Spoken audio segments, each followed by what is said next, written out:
There's a whole lot of crazy stuff going on right now. I'm not camming up. This is as good as it's going to get. What are you doing this week? Going to work, getting the family all set up, vacation? It's still vacation time, right? August, the end of August. Yeah, it's end of August. So that means that you can still have vacation because what's the next one? Labor Day. You still can wear white. You can still wear white. So what's the plan? What is the plan? Well, I want to tell you that if you are like me, you've been keeping your eyes on a lot of stuff that's going on lately. And I sort of just try to side-eye it. I really don't try to do a lot of, dealing with it directly because it's like don't look into its eyes type situation. You don't want to look into the eyes of the issues. You sort of want to just, look past it all. Well, let's go ahead and take a couple of looks at something that's really important. And you know how I am. We gotta look at least one important thing. And here we go. Did you know that the CDC made an alert for today dealing with an E. coli outbreak? Again, it's dealing with the lettuce. That's not cool.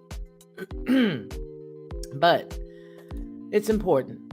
So let's just get into it, shall we? Who we got over here? Sandy. Hey, sister. Nothing planned, nothing fancy, but yeah, CDC alert, E. coli outbreak grows. Possible link to lettuce. Nah, let me give you the whole screen. Not cool. I mean, it's like you can't even, some of this stuff's getting so old and worn out. But anyway, the CDC alert, E. coli outbreak possibly linked to lettuce. The federal health officials announced this week a multi-state E. coli outbreak they believe is associated with romaine lettuce has grown. The outbreak was first publicized. 55 more illnesses in the outbreak have been reported in the United States. The Centers for Disease Control and Prevention, bringing the total number of reported infections to 84. That is a lot.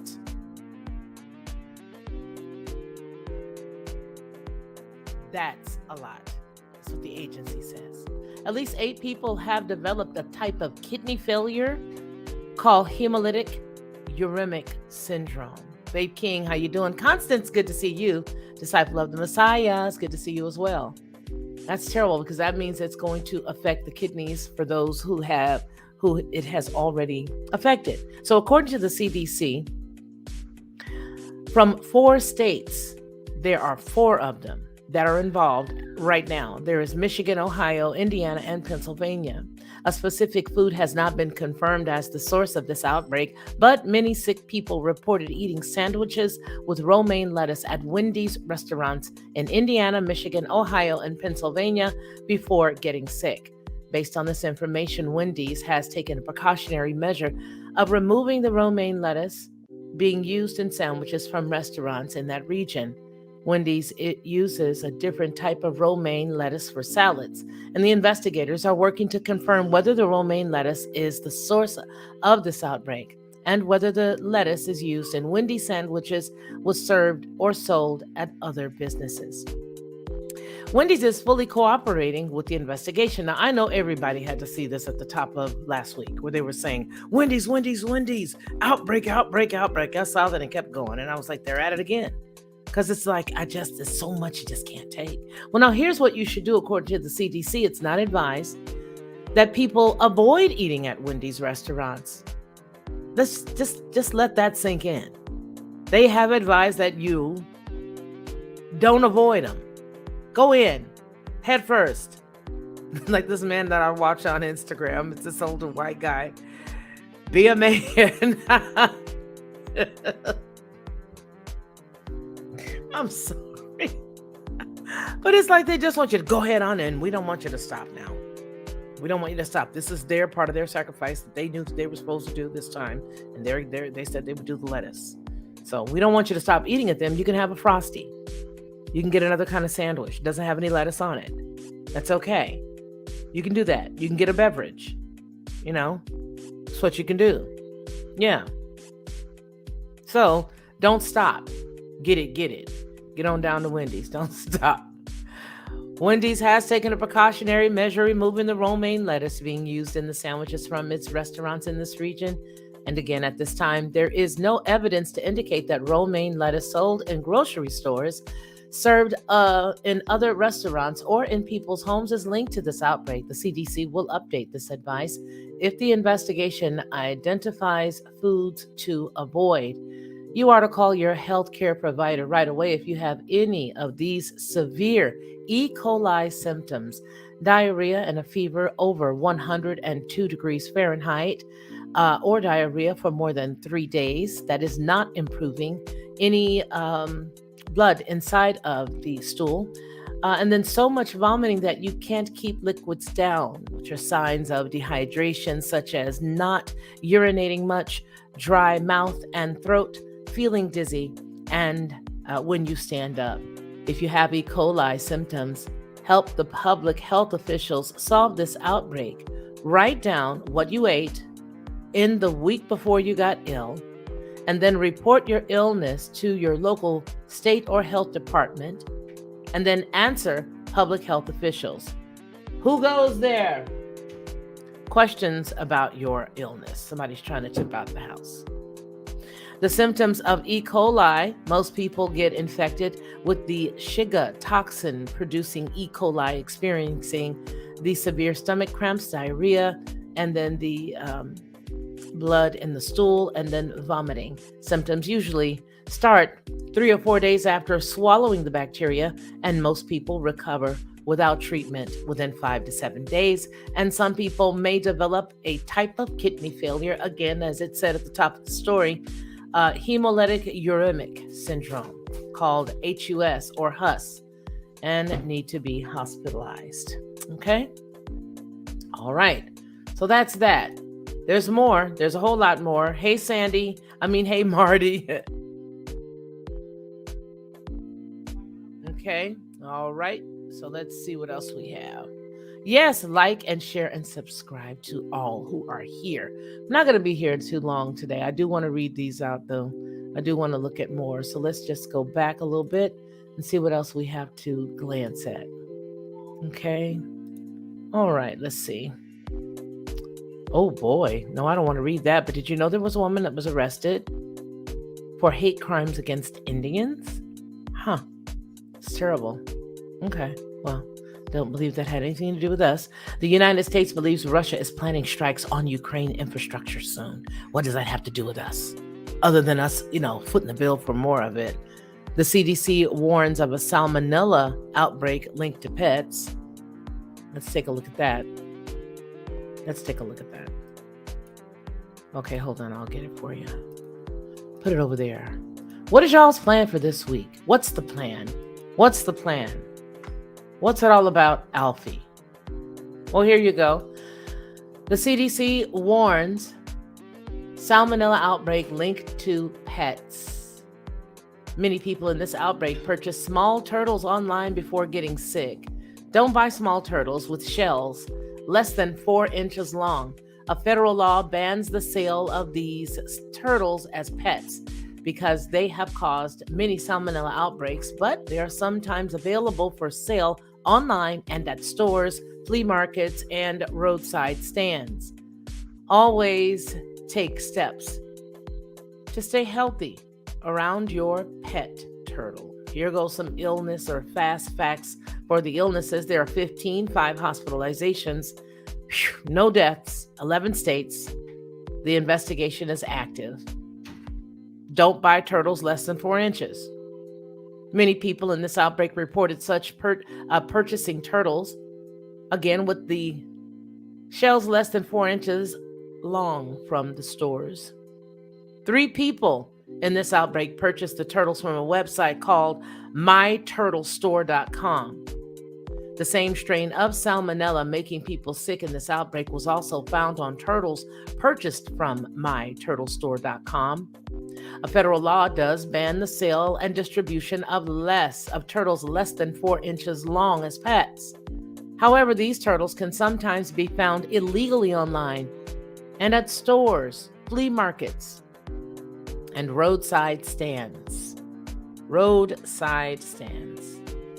Now, it also lets us know that pet turtles of any size can carry salmonella germs in the droppings. Even if they look healthy and clean, these germs can easily spread to their bodies, the tank water, and anything in the area where they live and roam. Now, you can get sick from touching your turtle or anything in its environment, and then touching your mouth or your food, unwashed hands, and swallowing salmonella germs. Now, here is what you should do. If you're thinking of getting a pet turtle, only buy the turtles with shells longer than 4 inches. We all love little pets. Little pets. Rusty. Oh my goodness. Are you kidding? Poor people. That is so tacky, but we knew it was going to happen, right? We knew that was going to happen eventually.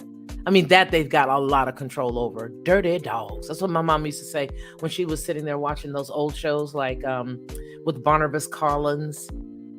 You know, she used to watch The Edge of Night, and she used to watch all those different shows, Young and the Restless, and she would sit there watching those shows, folding laundry. Dirty dog. They some dirty dogs. Let me see and check into that in a second. That's an amazing story. Thank you for that, Rusty Smith. Okay, so you're going to only buy the turtles that have the 4-inch shells. For those of us who love turtles, you guys remember last year, our turtle passed away. We thought that it was okay. It moved around, then it gave up the ghost, and it just sat there. So be careful with the turtles. It says, pick the right pet for your family. Pet turtles are not recommended for children younger than 5, aged 5, adults, and aged 65 years old and older, and people with weakened immune systems. These people are more likely to get serious illnesses from the germs that turtles carry, causing emotional damage. The turtles carry. Always take these steps to stay healthy around your pet turtle. Of course, wash your hands, and you're going to keep things clean. And then you can look at this at the bottom of the notes so that you can see it and read all the rest of what they want you to do. That's what you need to do. Just watch the rest. AstraZeneca Farxiga cuts death risk in heart failure patients. I won't be reading that one, but you can. The WHO reports 21% decline in monkeypox cases globally, probably because they found out some of us it wasn't working on us. And you know, it's amazing because they really did target the smash out of the Black community. I don't know if you guys knew that or not, but they were pushing all these commercials and all these memes that was going around online with all these Black kids and Black people with this stuff all over their face showing, oh my goodness, look, I've got the monkeypox, they were saying. I don't know if you guys saw that or not, but they went out of their way to make sure that they pushed the narrative in that community. So now they're saying, well, 21% decline in the cases globally. Well, because they're probably about to pull up the next one. Yep, probably about to be the next one. And so you have no need for this one. You can only have one star on the stage at one time. One in the background as the background singer, as the background dancers. And then you got to have the first one in the front. So the new study links increased alcohol use with high risk of cancer. People facing acute food insecurity reach 345 million people worldwide. And Pfizer's COVID vaccine, 73.2% effective in children under 5. Lies. Pfizer seeks U.S. authorization for vaccine retooled for the Omicron. The CDC warning, E. coli outbreak, we just read that. The Bavarian Nordic signs up the United States firm for packaging the monkeypox vaccine.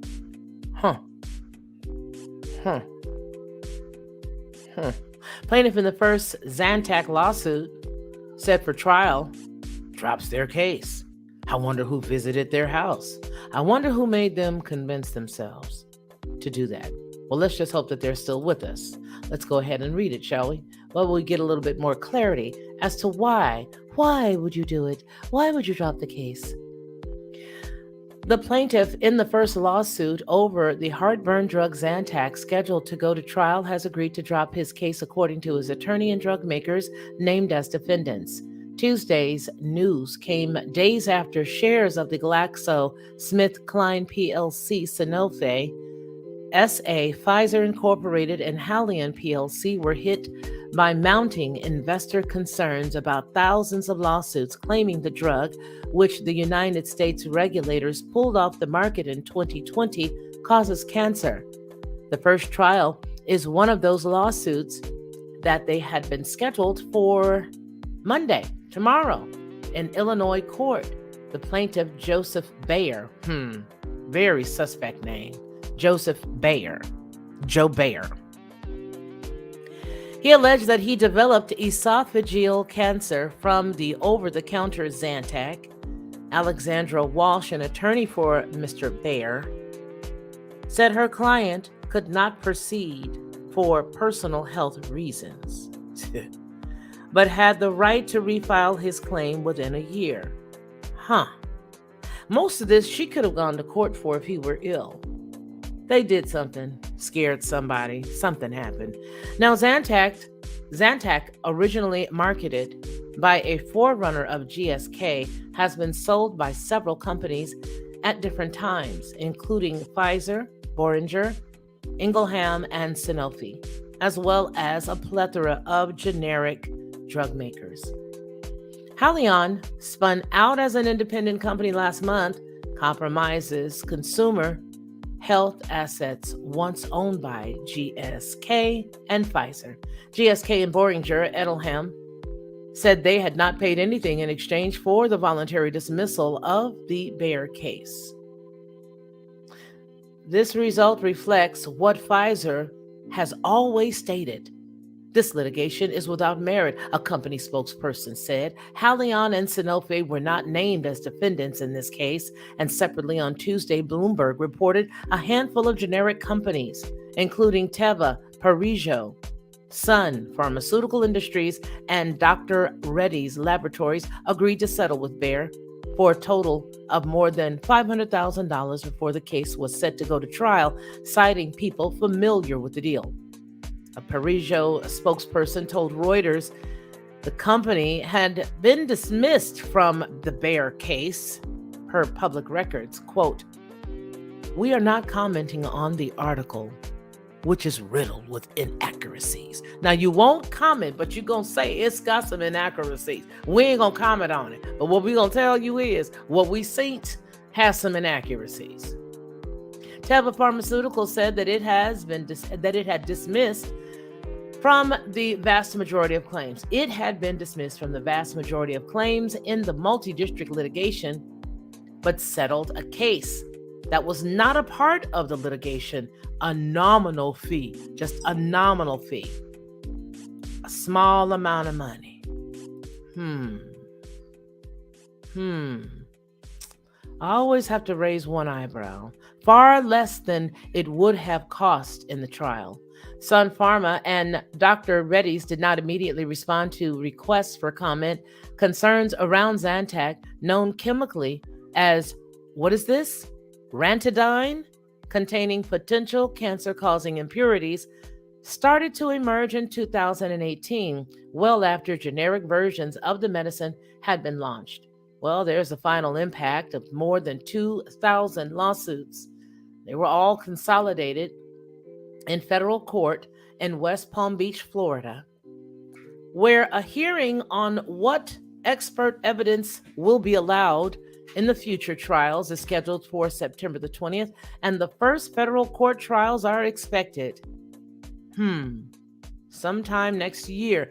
They're going to get rid of all of these. 2,000 cases ain't nothing for them to just go out and wipe out. Watch. Yep. So it's going to happen. The first federal court trials are expected sometime next year, though a highly favorable ruling for the companies on evidence could effectively end the litigation before then, see? There is considerable uncertainty surrounding the potential total financial impact of Zantac litigation, Morgan Stanley analysts wrote in a note on Monday, quote, there is also a scenario of zero liability of the defendants when the early cases, closed quote, they wrote. At the heart of the claims is an impurity called N-nitrosomethylamine, or NDMA, which is considered a probable carcinogen. Wasn't that in something else too? Well, the U.S. regulators in 2020 determined the presence of the impurity in some of the products that increased over time, and when stored at higher than room temperatures, it could therefore result in an exposure of unacceptable levels of the NDMA. Meanwhile, Zantac makers strongly contest the once widely used drug's causal link to cancer, suggesting that the NDMA levels in the medicine are close to what was found in common foods like grilled and smoked meats. Just stay out of y'all's business. That's what I have to say. Just stay out of his business. Stay out of the way. They're always into stuff. Ugh. It's starting to really, I'm just getting done. That's all. That's it. Anything else over here? I don't think so. I don't want to read anymore. The Bavarian Nordic signs up the U.S. firm packaging. I don't want to hear any more about this because it's so made up. I don't want to hear any more about this right here. This right here? Where is it? This right here. I'm tired of playing the game. I'm tired of pretending. That's made up. You just fashion some stuff that you found in an old tomb, whip it back up, and voila. You've got a new offender. You've got a new offender, buddy. You've got a new offender. Okay, Rusty, this is my channel though, so we don't need to see what's over on Dabu. I'm gonna go ahead and pull the link. I'm about to get like Dabu Nim when they be like, don't be bringing that such and such over here, telling us about this and such. You know what I mean? All right, let's see. Yep. Snap EBT down, current outages and problems. Let's go right directly to their page. Nah, I don't want to. It doesn't look fancy enough. You guys don't forget to hit the like button or the dislike button. Please don't forget to like, share, and subscribe unless you are already a subscriber. And if that's the case, make sure that you are still subscribed. Oh, Down Detector has it. Down Hunter does too. Let's see what else. Who else has it? I need the news though. Oh, there goes some KTBS. But So it looks like there have been outages that's been taking place over the past several weeks, I should say. Months, because it looks like it started. I'll show you guys as soon as I pull the story that I really do want us to read. Let's look over here for news. WDBJ. Let's do that one, you guys. Just look here. Louisiana went out last month. There was another system in Indianapolis that went out. Let me pull all these. I'm going to pull them. Pull them. I mean, if anybody would be affected by this, because that's important. I mean, hey, unfortunately for America, we have regular citizens that are affected like this now by this. This is terrible. We're passing out money to other countries. Meanwhile, we qualify for food stamps. Boy, oh boy, what a wonderful dream, America. All right, so I've got two stories. I'm going to juxtapose one that was from July, as well as the most recent one that I have that was from a couple of hours ago. I want to thank Miss Rusty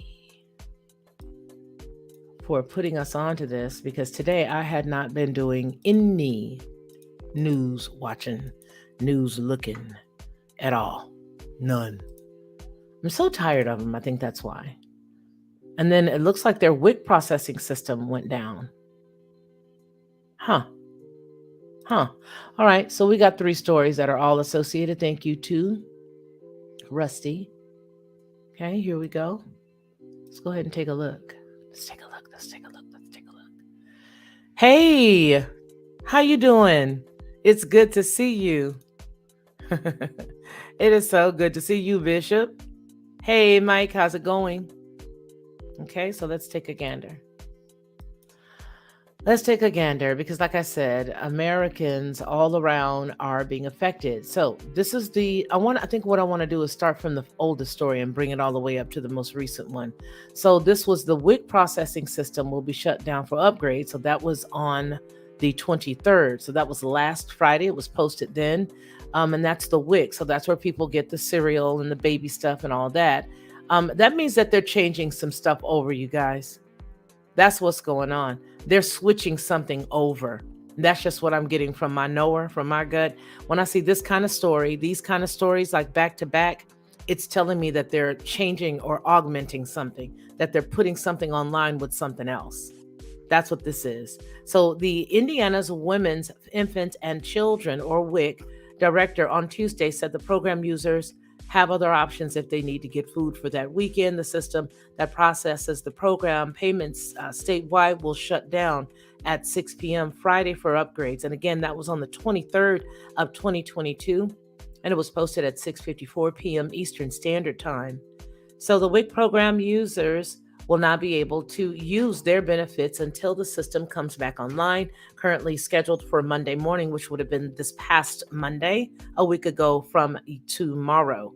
The WIC director in that area said that the State Department is moving the WIC program to a new data warehousing system. Yeah, it's probably going to be connected to something bio. More than likely, this is going to have a lot to do with people and a lot of decisions that folks have made. I can almost guarantee you. Daryl, how are you, my brother? From another mother and disciple of the Messiah. Let's look at the next story, you guys. That's what this tells me. When I see stuff like this, how my brain works is, yeah, that's what they're doing. They're switching something over. So this story was from last month. Okay, that's what the next one that I'm going to read to you was from last month. All right, let's see. Okay. Come on. And it isn't doing anything. And it's being really mean. Boy, I wish these people will quit going in and out of my house. I am telling you right now.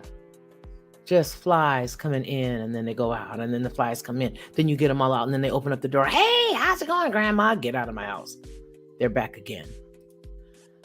All right, so I'm just going to come back on you guys' side and pull it because it's just giving me nothing but white pages. Girl, it's okay, Rusty. I'm just learning to be like they are because I was sitting someplace watching one time and they were like, well, that's on her channel, but this is my channel. And I'm like, well, okay, then. You don't have to be so snippy. So in any case, here we go. This was from last month, was it? Yeah, July 17th. 2022. It says Baton Rouge, Louisiana Supplemental Nutrition Assistance Program, or SNAP benefit system, was down for most of Sunday, but was functional at 5:45, the DCFS said.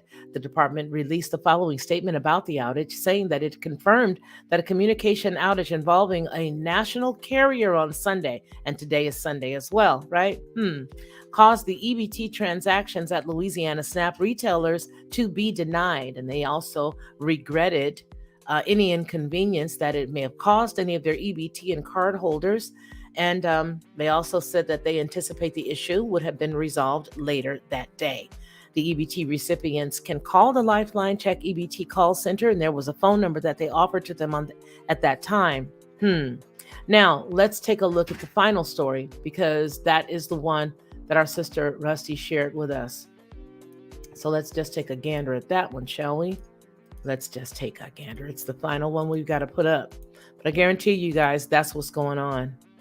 That is what's going on. I see you, Alan. You just snuck in here. We had a good time the other night listening to good old music. We weren't on that long because we didn't have a big crowd, but we did have a good time. All right, so I'm going to bring this just a little bit closer. So this is the story that Sister Rusty was sharing with us. It was updated about 46 minutes ago, which means, gee willikers, I wish I did have it when Dabu 7 had it originally, because that means that the meat was in that story. The meat. Pardon the pun, we're talking about food stamps. But anyway, it says an outage affecting the Supplemental Nutrition Assistance Program was reported across the country on Sunday, according to Down Detector. The program, known as SNAP, provides nutrition benefits to supplement the food budget of low-income families, which is now the majority of America, so they can purchase healthy food, which is an anomaly. Do I seem bitter? Just a bit. Am I bitter? Do I appear? Yeah, I'm bitter. Anyway, let's stop the bitterness, sister. Let's push forward, shall we? So it also says that it is to get healthy food to people. Now, the electronic benefits transfer, known as the EBT, is an electronic system similar to a debit card that allows SNAP participants to pay for food using the SNAP benefits. On Sunday afternoon, the South Carolina Department of Social Services tweeted, DSS is aware of EBT processing issues with approved retailers impacting the ability for clients to use their EBT cards due to a third-party processor outage, impacting programs in multiple states. The department tweeted Sunday evening, the third-party processor for EBT has confirmed that to DDS or DSS that all systems have been restored and cards issued to clients should be operational statewide at approved retailers. Yeah, that's a test like you asked me about earlier, Sister Rusty. And I also believe that, yes, they are. There you go. There you on it. You on it. Yep. And they're upgrading these things because, see, listen, these cards are not only able to accept food or give food allotments, but these cards also are able to store and house their financial portions, just in case folks didn't know that. So there is half the card that says, you can get your food stamps on this side, and then the other side of the card is your cash. So more than likely, they are upgrading a lot of this. So they will always have it as a down, something is down, and they have to go down in order for them to do any additions or repairs. Any additions or repairs or things like that, they've got to take the whole system down. And then they put the new stuff in it. But I guarantee you that that using the EBT card, especially for those individuals who qualify for them, that is an easier way to actually funnel information, find information, follow the people, do all kinds of stuff, because that's a card that a lot of people in the United States have. Now, do not forget the fact that in the time frame of the last 2 years, children who were school aged received, in certain states, I'm not sure about all states, but I do know that in Alabama, I didn't even know what it was. And I was like, what they sending these cards here for? What's on this card? What is this? There were cards that they sent to all the children during the pandemic. And they had an allotment of like $300 and some odd on there for the children who were out of school, so that if the parents had to purchase any food, normally the kids go to school and they may be able to pick up, a muffin or, a cup of juice or milk or something like that in the morning if they don't eat at home. And then for lunch, they're able to get their lunch. Well, some of those parents were going to be suffering from not having the supplemental food, lunch, and breakfast that they had at school. So they put this money on cards. I didn't know what that was. And I had chucked it. I chucked one card because I was like, I didn't sign up for none of this stuff. What is this? And I was looking, it was a PEBT. Girl, Maureen, listen. Let me tell you something. Maureen, I did not know what that was. And when I saw it, I was like, what is this? I didn't apply for nothing like this. What is this thing here? And I had no idea that there was money on it. I had no idea until, listen, it got really deep during the pandemic at one point. Because, see, we weren't getting any stipends or anything, and they didn't give me that stimulus stuff and all that. Like there was like all kinds of mess going on with that. Honey, I went to tear that closet up trying to find, where did I put that card thing? I need to go get these kids some food. And I used it. Yes, I did, and I admit it. I admit it. If you've got a compartment that you want to try to put me in, you try it. But they don't have those anymore. So, no. You know what? No, they're home. They're home. So anything that they need is on us. At that particular time, at the very beginning, I was working full time. And in tandem with working full time until I lost the position that I had because of the pandemic, I was, they were at regular school at that time. Well, things hadn't gotten cattywampus. Hold on a second, guys. Hello.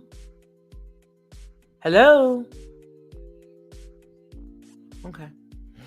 So yeah, and things were not as cattywampus as they were.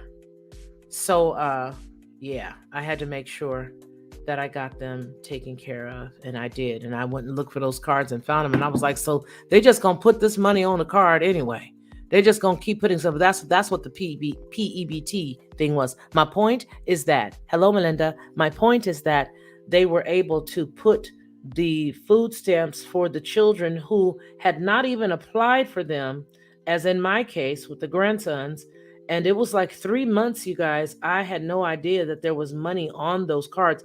I thought that they sent the first card. I thought that they had just sent it and they were saying, hey, you know what? If you want to get food stamps on this card, call this number or whatever. Because when I looked at it, it was nothing that I had gotten until I found out through somebody else that it actually had money on it. And then I was like, whoa, wait a minute.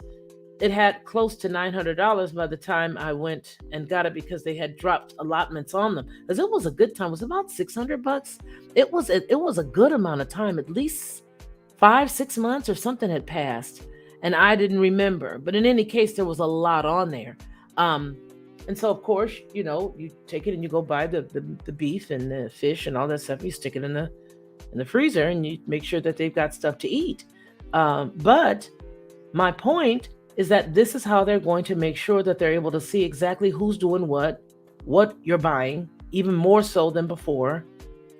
Any funds that you're going to get, they're going to load it on that thing.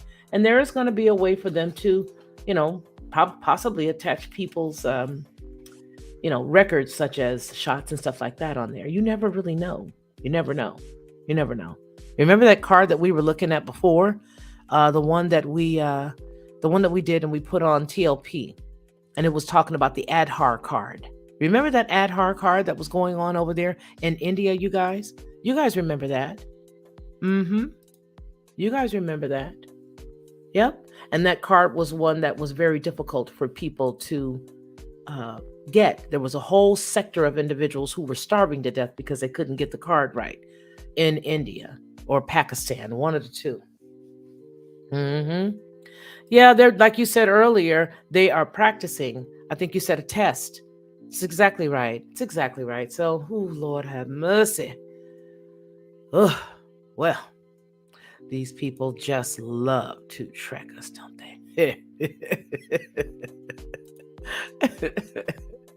I so love your haircut on this picture. Yeah, they really do. But you know what, you guys? I want to see if there are any more of these stories. I want to see if there are any more. I'm going to see if there's any more dealing with that, because that's what it looks like to me. No more. Okay. So who wants to come up here and hang out with me? Nobody? Anybody? Bishop, do you want to come up here and hang out? I could email you the link just to come up and chat. I want to have at least 3 or 4 of you guys come up and talk. Every time we start to do this, everybody's like, nope, gotta go. Nope, gotta go. But we did have a good time. And Alan Davis has the most beautiful head of hair that I have seen in a long time. That's right. This guy right here, beautiful head of hair, gorgeous head of hair, and his little doggy. Do you want to come up, Bishop? Yes, Big Brother's alive and well. That's right. Positive side of dark. Hey, how are you? It's good to see you. Bishop, give me a thumbs up, yay or nay. Hold on, you guys. I'll put you the link out there. Oh yeah, her hair is fire. Marty, her hair is fire. That cut. Okay, you guys, I'm gonna send you the link. Yeah, your hair is gorgeous and you were so nice. It was good to see you. It was good to hear everybody's voice. We had a really good time. Moved to a new location and kind of tired. Enjoyed the show. Enjoying. Okay, super duper. Okay. Let's see. Let me see. Let me see. Positive side of dark. Let me see you. Let me check you out. Let me check you out. Hold on a second. You guys, I don't want you to forget. Please make sure that you share it out if you can. Hold on. Okay. Okay. All right. Okay, here we go. I'm going to give it to you. I'm going to give you the link. I got to get your email address, though, off of your About channel. Let me make sure I have the right page. Is that the one that has 800 and I think 800 plus subs? And it says PSD? PSD? Is that right?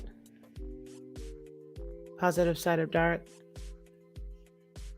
I'm going to email it to you if you've got it on your page and your About. Email, view email. I'm not a robot. Submit. Only because they have such weirdos these days. Doing all kinds of crazy stuff. Not that you're a weirdo, but I saw something on one of my friends' pages and I was like, yikes. And it's because she put the link out there. So now I don't do that anymore. Because that I was afeared.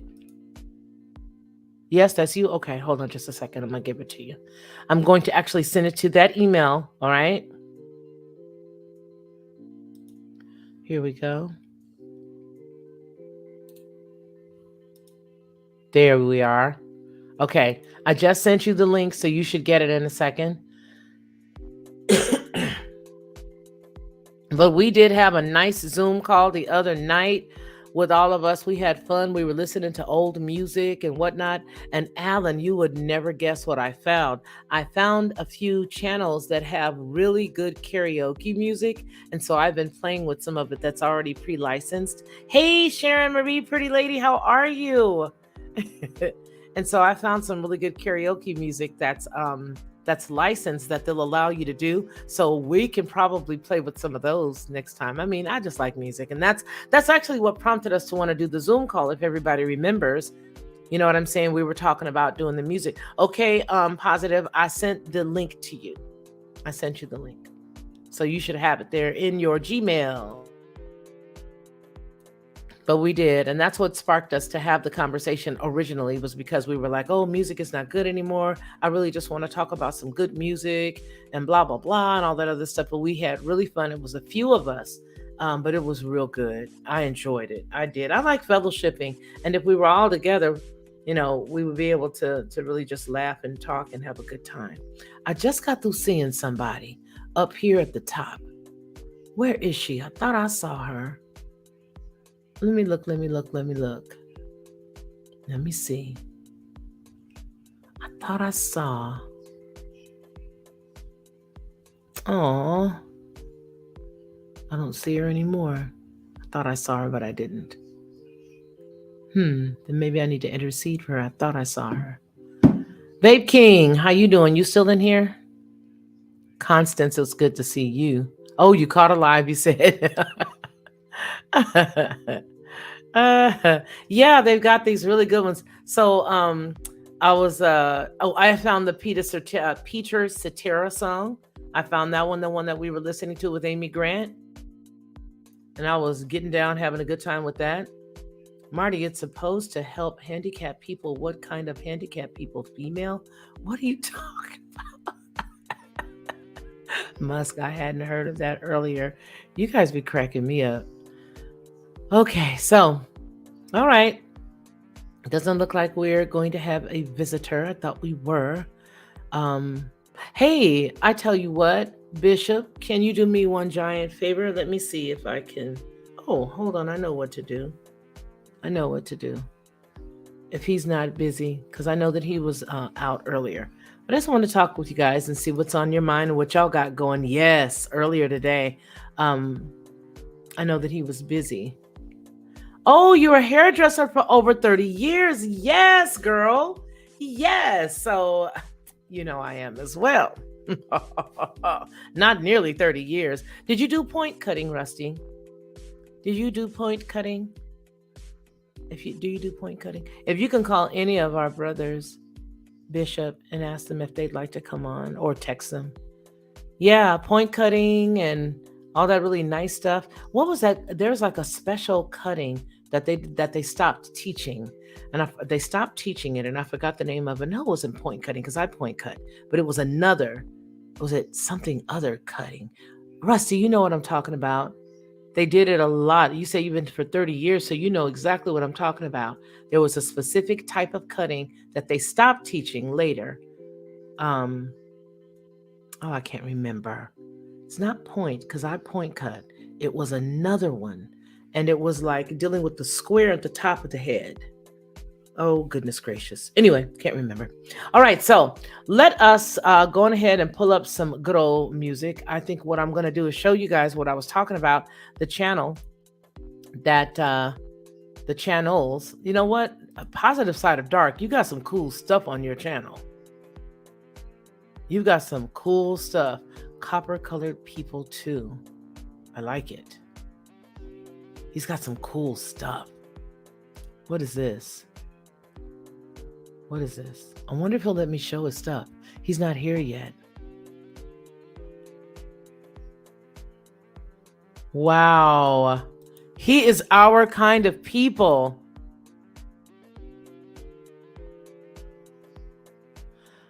Yes, he is. I like his channel. I'm going to sub. I'm subbing right now. This is my kind of stuff. There he is. Oh, this is cool. Okay, I'm subbing.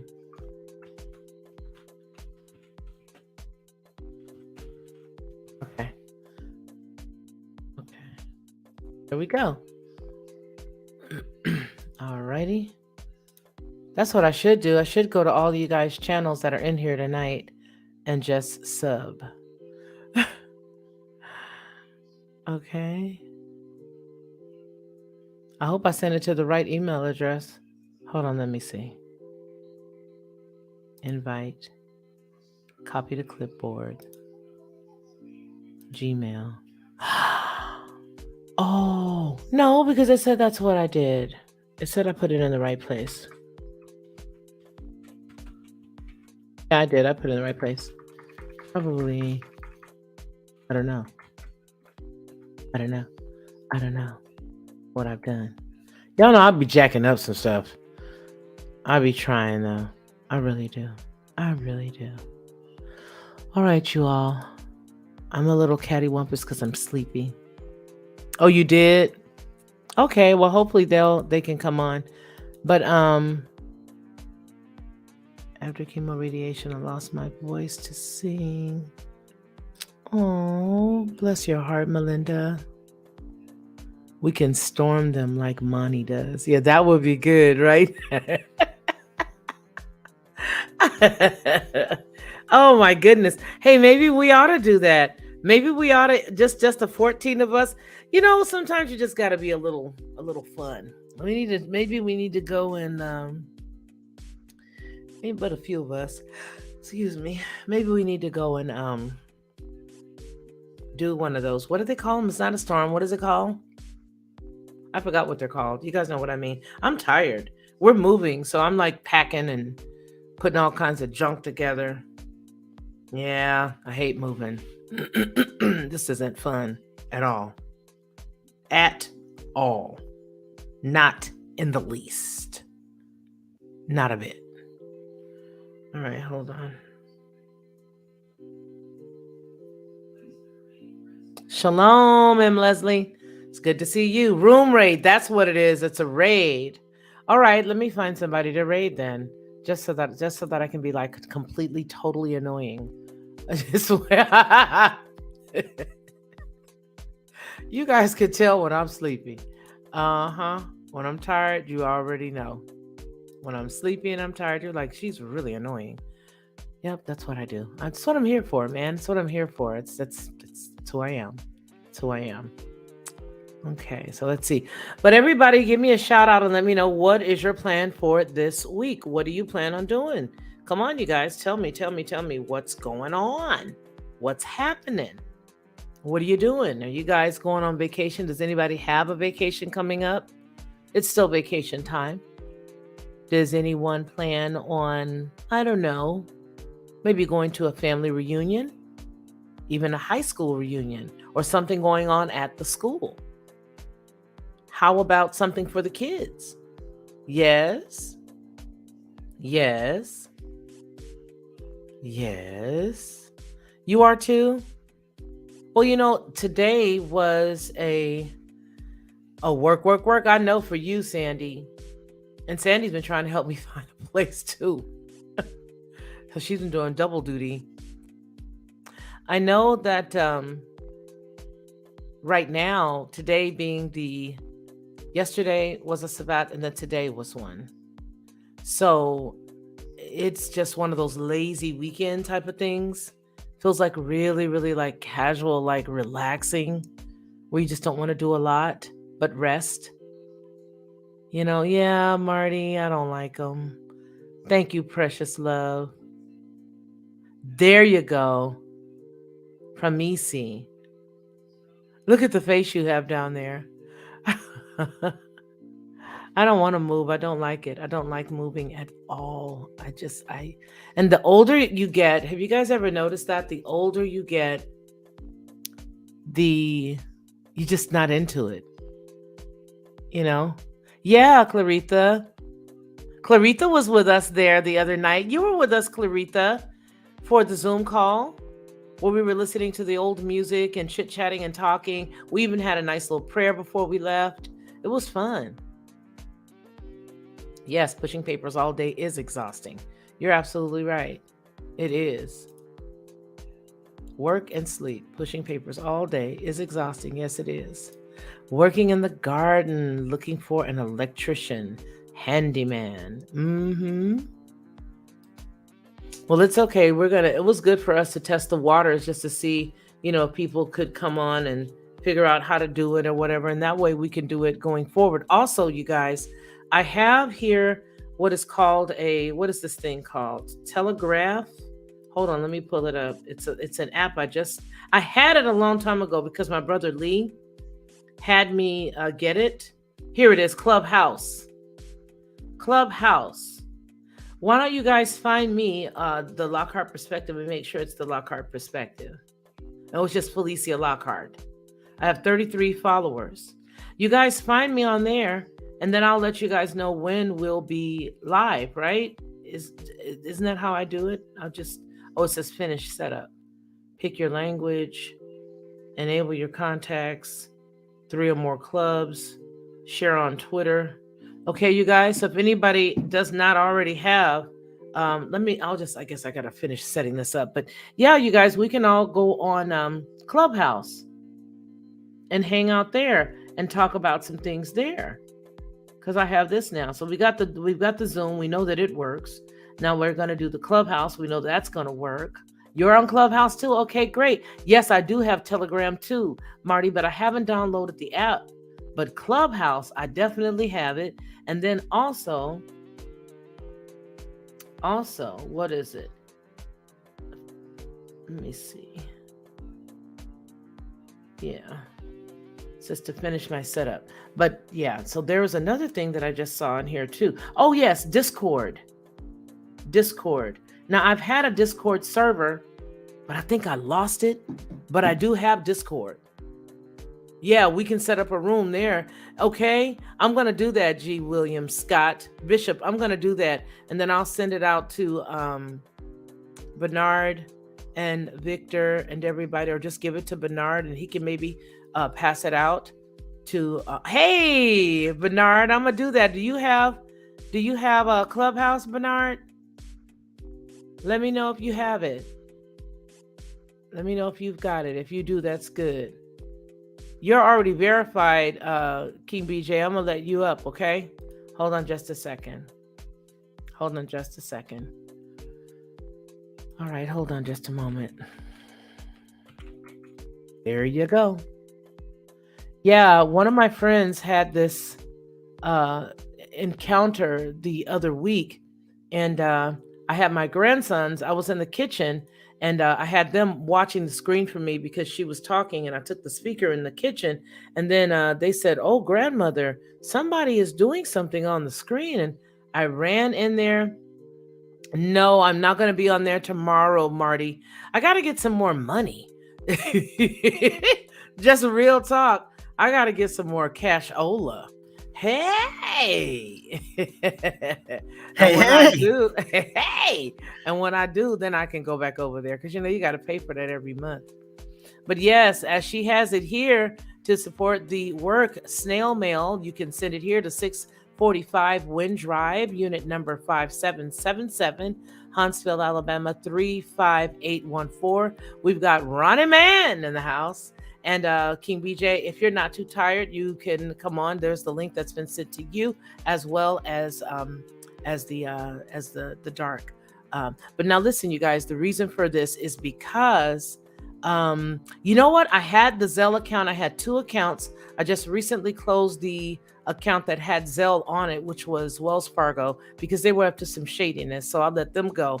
And I still have my account out in Louisiana.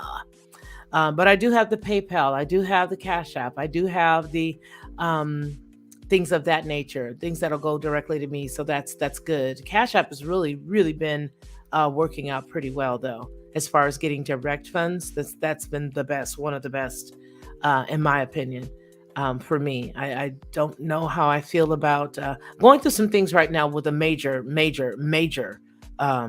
individual, not individual, but group. I'm gonna leave it at that, since we own the platform. But anyway, I digress. Ronnie Man, what's the plan? Yeah, what is the plan? Shout out to all my Kevin Samuels peoples. Out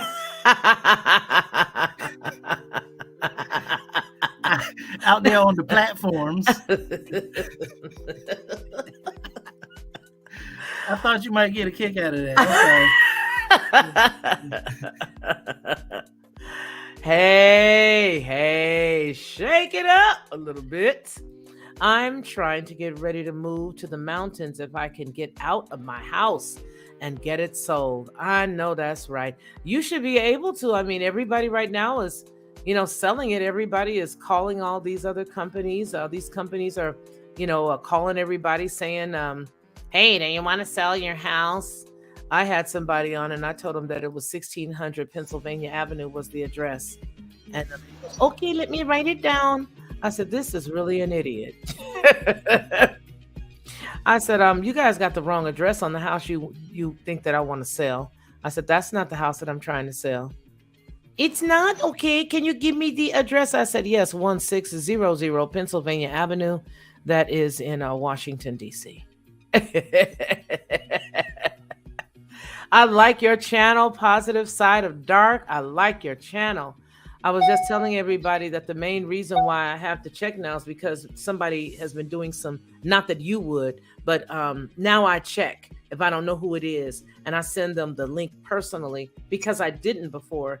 And somebody did something really foul on two channels. One was a female friend of mine, and then another one was a larger platform, and they did something really bad. So what they're doing is taking the link when you put it outside, and they jump inside of your the back office or whatnot, and then you put them up, and then you get a strike for something that they've done. So I know who you are now. I'm subscribed to your channel now, and I've made a comment on your channel as well. So yeah, you come on up next time. We're going to have something to talk about. You guys can also, if you know that I'm going to go live on a Friday, Saturday, or Sunday evening, and there's a topic that you want to talk about, throw the topic to me at info@FeliciaLockhart.com, and we can talk about the topic that you want to chat about, and we can open it up to everybody. That's really what I'd like to do more on the podcast, is to, bring it to everybody so everybody can do their thing.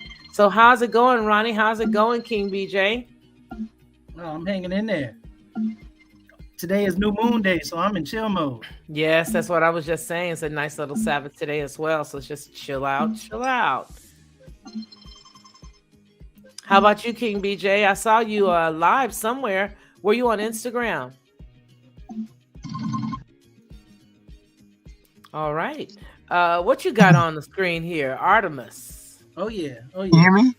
Oh yeah, we can hear you now.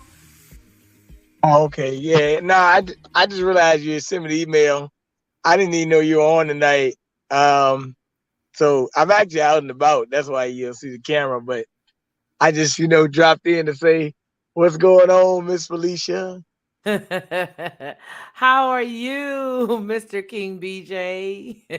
I'm doing all right. I won't just, I just dropping in. I see you talking about something about 1600 Pennsylvania Avenue and stuff like that. So I'm not. What I did was, they have all these people. Hey, Leaf Desi. What I did is, they have all these people that are dialing phone numbers. And I owned a home in Georgia many years ago, and I sold it. I got rid of it. And when I got rid of the house, I guess they must have had my name on the listing, and they just must have started to purge all these old documents or something. So I'm, in the store one day about maybe 4 months ago, maybe a little more. And I get this phone call from this lady that says, "Hello, we were calling because we wanted to let you know that we have some wonderful deals going on right now where we will buy your home from you, and blah, blah, blah, blah, blah. Do you still live at blah, blah, blah?" And she said the old address. And I said, "No, actually, I've got another address." Okay, I said, "Yeah, you can buy it." I said, the people ain't gonna mind if you buy it. Come on, let me give you the address. And I gave her the address.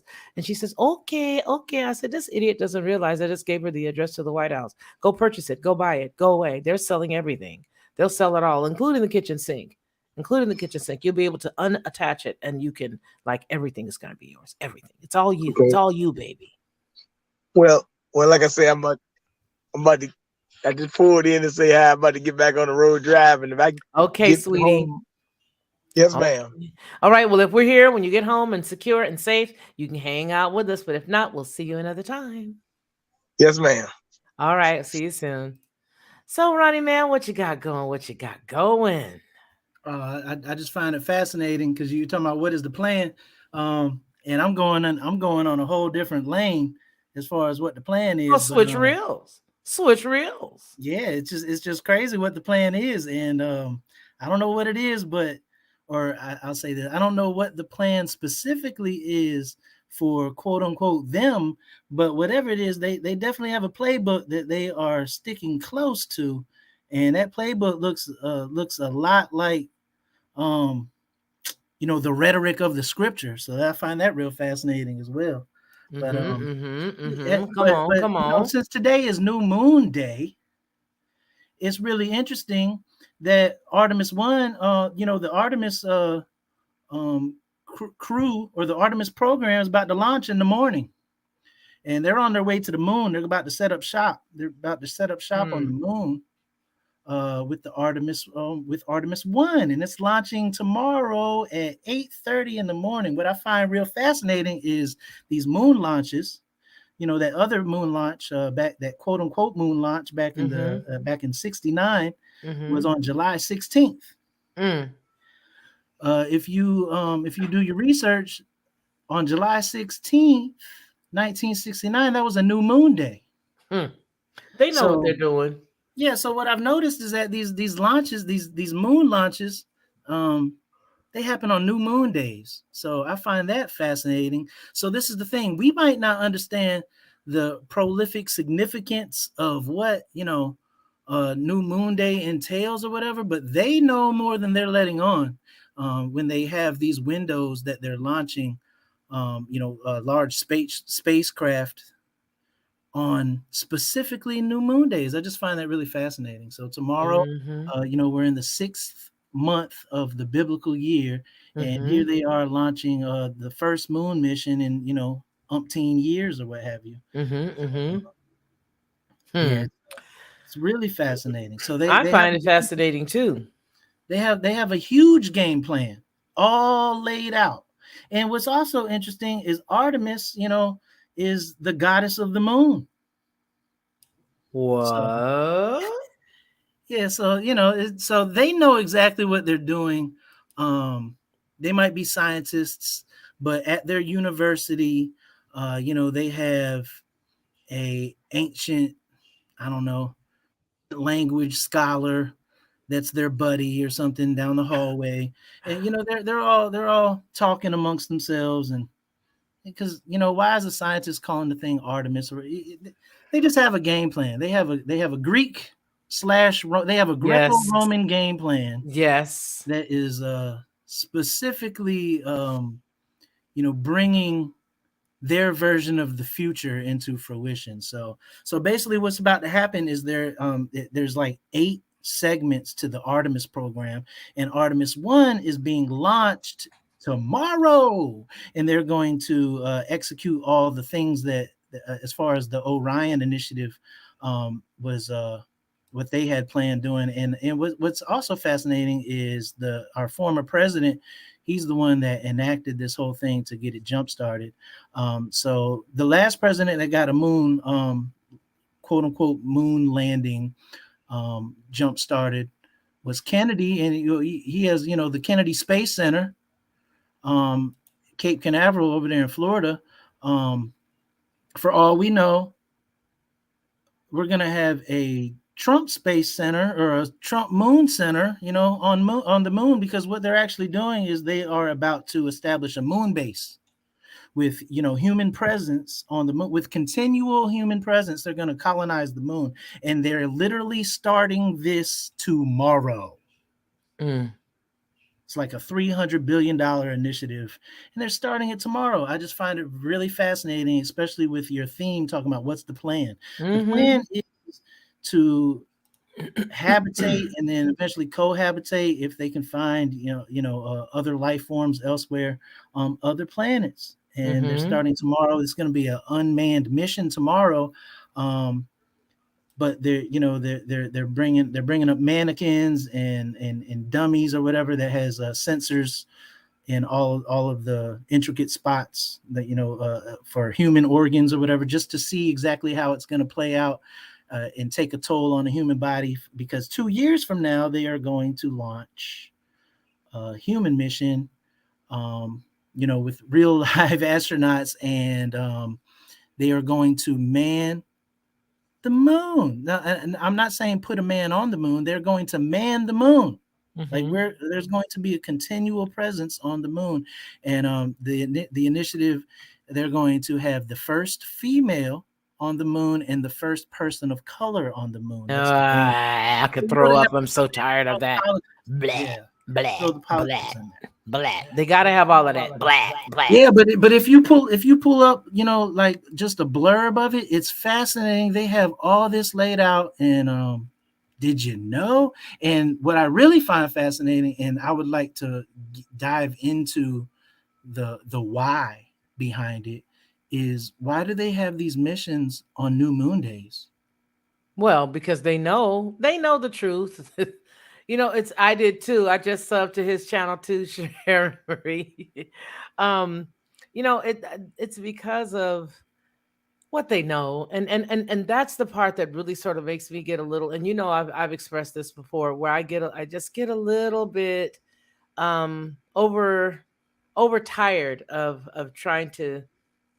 I'll take a break, and then I just got to go charge and tell more truth, and then take a break and then charge and tell more truth, because it's amazing how we feel when we are so trying to share with people these truths, and they still stuck on something. And it's like, then they come up and they give you all of the signs that they know what time it is, that they know what's what, and you're still sitting here like, hey, I've been trying to tell you this, and you're just not listening. But do you see what they're doing? And people are still sitting there completely anesthetized.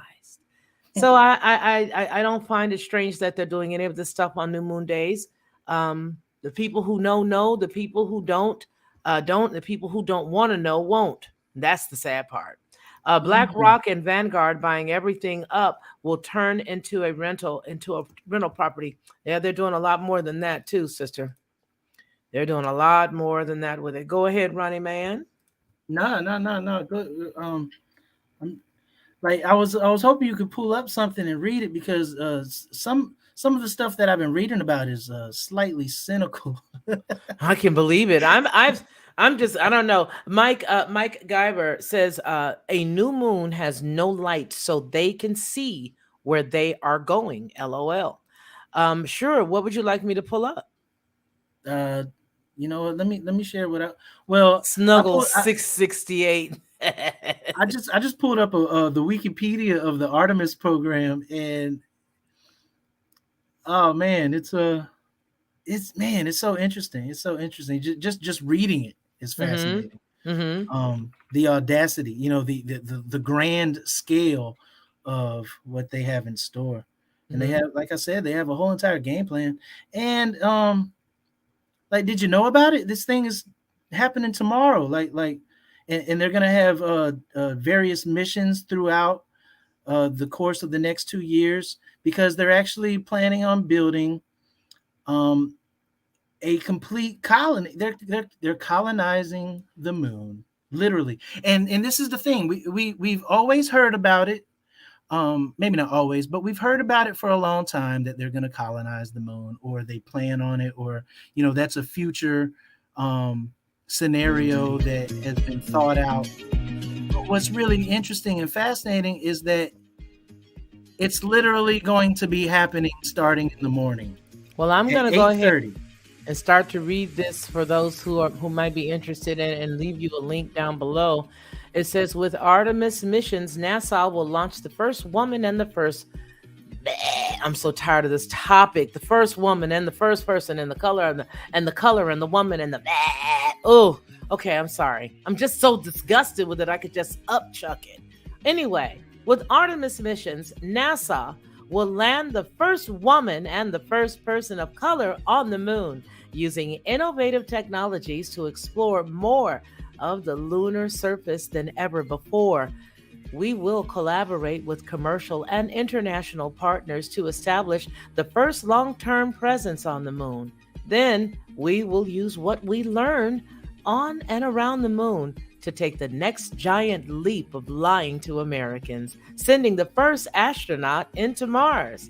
All right. We're going back to the moon. We're going to the moon, it says. Right.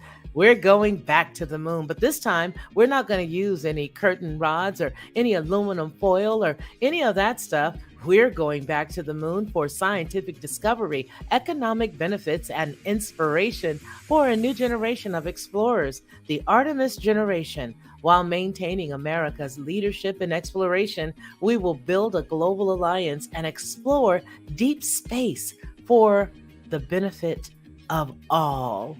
The discovery. How do you get a shadow like that? The economic opportunity. How could that ever get beyond the Van Allen belt? An inspiration for a generation. Just turn all the kids into just a bevy of weirdos. Go ahead, Ronnie. Yeah, that's crazy. But you know what? There's been studies and recent talk that explains, and look this up as well, because I'm just burrowing through it or what have you. But there's been conversation about how actually the moon is in the Earth's atmosphere in actuality, or it at least passes through a huge chunk of it if it doesn't, through its rotation, actually stay within the atmosphere. So that in and of itself is an interesting conversation piece, but the scriptures actually tells you that that's the case. So, but I'm saying that to say that if you're going to the moon, it actually doesn't breach the Van Allen belt per se. So they can definitely, have objects that could reach the moon. What you're going to find when you get there, who knows, but you can actually have an object to actually reach the moon itself without penetrating the Van Allen belt. And this isn't just me just talking. This is stuff that scientists have professed relatively recently. Within the past couple of years, they say that the moon definitely is within Earth's atmosphere. So, but getting over there to Mars, a manned mission to Mars, that is ultimately the game plan as far as the Artemis program is concerned. And if you have me sharing the screen, it's just some interesting, like, what's the plan? And I told you that the game plan is based on scripture. and the reason I think that it's based on scripture is because, scripture has been so profound throughout the course of human history that when you read about this 500 years from now, it's going to sound scriptural. Like, you can make a religion out of this stuff. So I want to look at this, because if they just did this just recently, that's because they know that there's a lot of people who have been disputing the fact that you can't penetrate that belt. The distance to the Earth, the moon to the Earth, is 238,900 miles. Meanwhile, the Van Allen belt from the Earth is approximately, go back to that page and pull it up. Let's just go ahead and see. I wish they'd fix this. I wish they'd fix that. Okay, come on, let's see right here. Yeah, so if that's what they're saying now, that's because they heard a whole bunch of folks saying you can't get through the belt. So let's see, the Van Allen belt.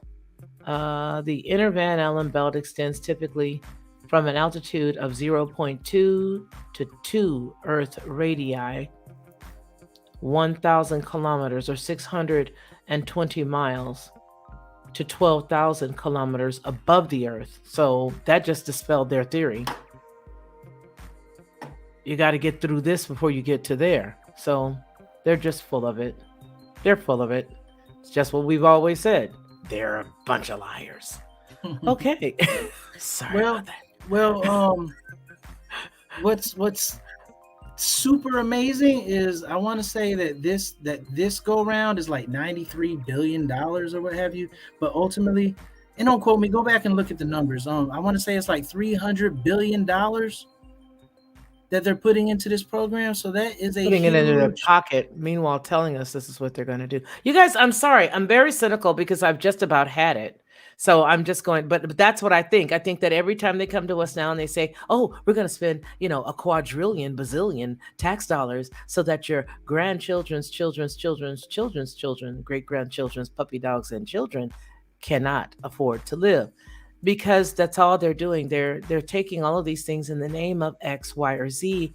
And yes, you may see some of these surface things, but in the end, you lose all of the research on how you got to the moon in the 60s. I mean, it's like totally gone. You want me to believe that it's like totally gone. So I don't believe anything that they're saying. I believe that they're just passing it all out. Hey, Ronnie. Hey, here, man. Hey, we had a good year. Here go $5 billion for y'all. And I got $5 billion for Sharon Marie. There goes some for Alan. Joy Trujillo got a few bones. Hey, there you go, Drea Lee. There you go, girl. Got you. I'm tired of it. I'm not gonna play their game anymore. So I'm just gonna come off the button. I'm gonna mute out. Go ahead, Ronnie. I'm gonna read the mission. I'm gonna read the mission. I'm gonna read a blurb of the mission. It says Artemis 1, which is set for 2022, is actually going to happen in the morning. It'll be an uncrewed test flight of the SLS and the Orion, both of them, and is the first test flight for both craft. The goal of the Artemis 1 mission is to place Orion into a lunar orbit and then return it to Earth. The SLS will use the ICPS second stage, which will perform the translunar injection burn to send Orion to lunar space. So that's the objective. They're trying to get Orion up there. Orion will break into a retrograde distant polar lunar orbit and remain for about 6 days before boosting back toward Earth. So I wanted to highlight that point. When I was reading about all these missions, all of them are going to last about 6 days. So that's what I'm saying when I say, like, when you read about this 200, 300, 400, 500 years from now, there's going to be a 6-day, little theme going on. And then on the 7th day, they rested. I don't know. So, but every single mission has a 6-day theme. They're going to be doing things for 6 days, and then that's it. So I'd really find that fascinating when you say, what's the plan? Whatever the plan is, there's a certain game plan that they're sticking close to, and they're using it almost verbatim. So that right there I find fascinating. But ultimately they're planning on having a essentially an elevator. Mm-hmm. Like the Tower of Babel. Sounds like a modern day Tower of Babel. They plan on building this within the next decade. Yeah, they're all gonna drop dead and go to hell. All of them. They're just gonna be trying to build it, and all of a sudden, just kaboom! Everybody's gonna drop dead. Hey, it smells a little like sulfur over there. What just happened? So if they're mannequins and they're dummies that they are test flighting up into lunar orbit, do not smell like sulfur when it's all said and done. If they don't burn up to a crisp, then they're gonna go back from whence they came. They have a 2-year window, and then they're going to have real crude flights. I want to say, I don't know, like 9 people or something. I don't know. I forgot how many. But there's going to be real human, real manned flights. Okay, the Artemis 2, and that's going to be 2 years from now. 2024 will be the first crewed test flight of the SLS and the Orion spacecraft. So the Orion spacecraft, like, they started that, back in the early 2000s. But yeah, like I said, President Trump initiated the Artemis program. So I'm sure there's going to be a lunar base called, Trump Moon Base or something. He's going to have his stamp right on the moon. So I find that fascinating also. And the only reason I'm talking about this is because it's it is interesting, very interesting scientific news, but it's also on New Moon Day, and they're planning a flight to the moon, on New Moon Day. So, well, I just wanted to not say anything because I saw that earlier today. Now that I did see, I got an alert about that earlier on my cell phone about the whole moon with the Trump. Man, these cats are amazing. This cat is gonna be hanging out, and I don't, I hope people are ready for this circus S show that's about to happen, because this is really, really going to be a circus here in a minute. This right here, get your box of popcorn. Make sure that it's the non-GMO brand. Okay. Get you some non-GMO brand popcorn. The kind that don't make the roof of your mouth itch like the GMO does mine. As soon as I go and get a bag of popcorn and it has the GMO stuff, it'll make my whole mouth itch. And that's how I know it's not the right stuff. Well, because, Smithers got all the seeds out in a seed place out in Antarctica somewhere that he and his former wife and his sister wife's girlfriend, they all have all of them. And Smithers gets solicited every now and then to go out and bring him some real popcorn seeds so he can enjoy them. And I'm sure you know who I'm talking about. Anyway, I cannot wait to get some popcorn, real popcorn, and sit back and watch this S show that's about to take place. Because this right here is a wreck. But it's okay. It's okay. It's okay. We're in it's okay. But I just think that, gee whiz, just look at them go. Look at them go for Frisky's buffet. Just look at them. It's like, go. It's like the Iditarod. It's like everybody, just mush, go. They're a bunch of idiots. This is just I just cannot get over the level of the party that's going on. It's like one big party. We already know the wizard and who he is. We already know who the wizard is. When you think you see this one little old person in the front with the gray hair, but when you go pull back the curtain, it's a blended brother sitting there with, really tall teeth. You got this real big guy there. It's a real tall teeth guy, very well spoken. He's the one running the stuff. Okay, so you got him running the stuff. Bye, baby. We'll see you soon. You've got him running the stuff. Okay, and then you've got this face in the front. So yeah, it does. It just. I don't know. And we're supposed to not see it, but we see you with them big old bozo shoes by the tree. We see the duct, man. You see the duct tape and everything. I see the popsicle stick, the little the paper clip and the duct tape. I see it all. Every inch of it. Every inch of But it. look at the common theme. Okay, 3 years from now, right? 3 years Uh-huh. from now, granted everything goes smooth sailing according to plan. You realize that people aren't going to burn up, or you figured out a way to get the people to not burn up, or you figured out how much money it's going to take them to put money in their pocket to where they're going to go up and get burnt up anyway. But I don't know. But whatever, however it goes to plan, 3 years from now is going to be the Artemis 3 crewed lunar landing. So it's definitely going to be a manned lunar landing this time. Not just a test flight, but they're actually going to land. And this is where you're going to have the person of color, and the and the woman, and this and that and the other. So this is in 3 years time. But listen to the continuous theme. It says the mission depends on support mission to place a human landing system in place in a near rectilinear halo orbit of the moon prior to the launch. So for the next 3 years, they're going to be building a platform. So there's going to be nonstop support missions throughout the next 3 years where they're essentially building a mini city on the moon. It says after the HLS reaches NRHO, then the Orion will send the Orion spacecraft with a crew of 4. Okay, so it's 4 people. And then, it's intended to include the first woman, the first person of color to land on the moon, to rendezvous and dock with the HLS. Check this out. 2 astronauts will transfer to HLS, which will descend to the lunar surface, and the 2 astronauts will spend about 6.5 days on the surface.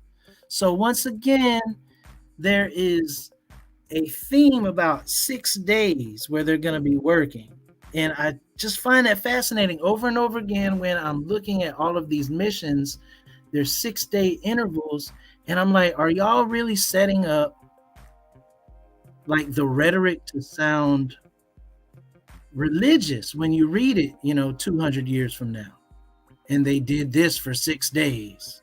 And because once again, you see in the Artemis 1, they're going to be doing something that's going to be about 6 days. And then Artemis 3, when you have the manned lunar mission landing, they're going to be working for 6 days. When you continue to read, there's going to be a lot of 6 days of work. I really find that fascinating, and I keep on honing in on that. I'm like, wow. So they're sticking to a certain theme. They're definitely sticking to a certain theme. Now, what do you have to say about that? Silence is golden. And if I get to ramaging on, you're going to be like, whoa, sister. I think that, and this is the part for me that I really want to just say for everybody, excuse me. The part for me that I really want to say to everybody is encourage those around you who have always been the doubting Thomases to hone in on some of the stuff that we're talking about tonight. Because these are the things that the doubt is built up on. And the sad part is that everybody who thinks that you're crazy, everybody who says, oh, well, he's a zealot, she's a zealot, or, they always talking about this weird type of stuff. It's not Christianity. It's not this. It's not that. Hey, Michael Paul, I think that it's really good for you to just focus on the fact that, hey, they're utilizing the term 6 days. They're utilizing the actual new moon day, the actual, they're utilizing the moon. We are stuck on the Gregorian calendar. Meanwhile, they are using the actual, isn't that a trip? Real calendar. Hey, attention to the man behind the curtain. No attention to the man behind the curtain. And when you pull his curtain and back, and you see who it is with the big teeth, the blended ethnicity, you're going to want to, pretend like you don't see him.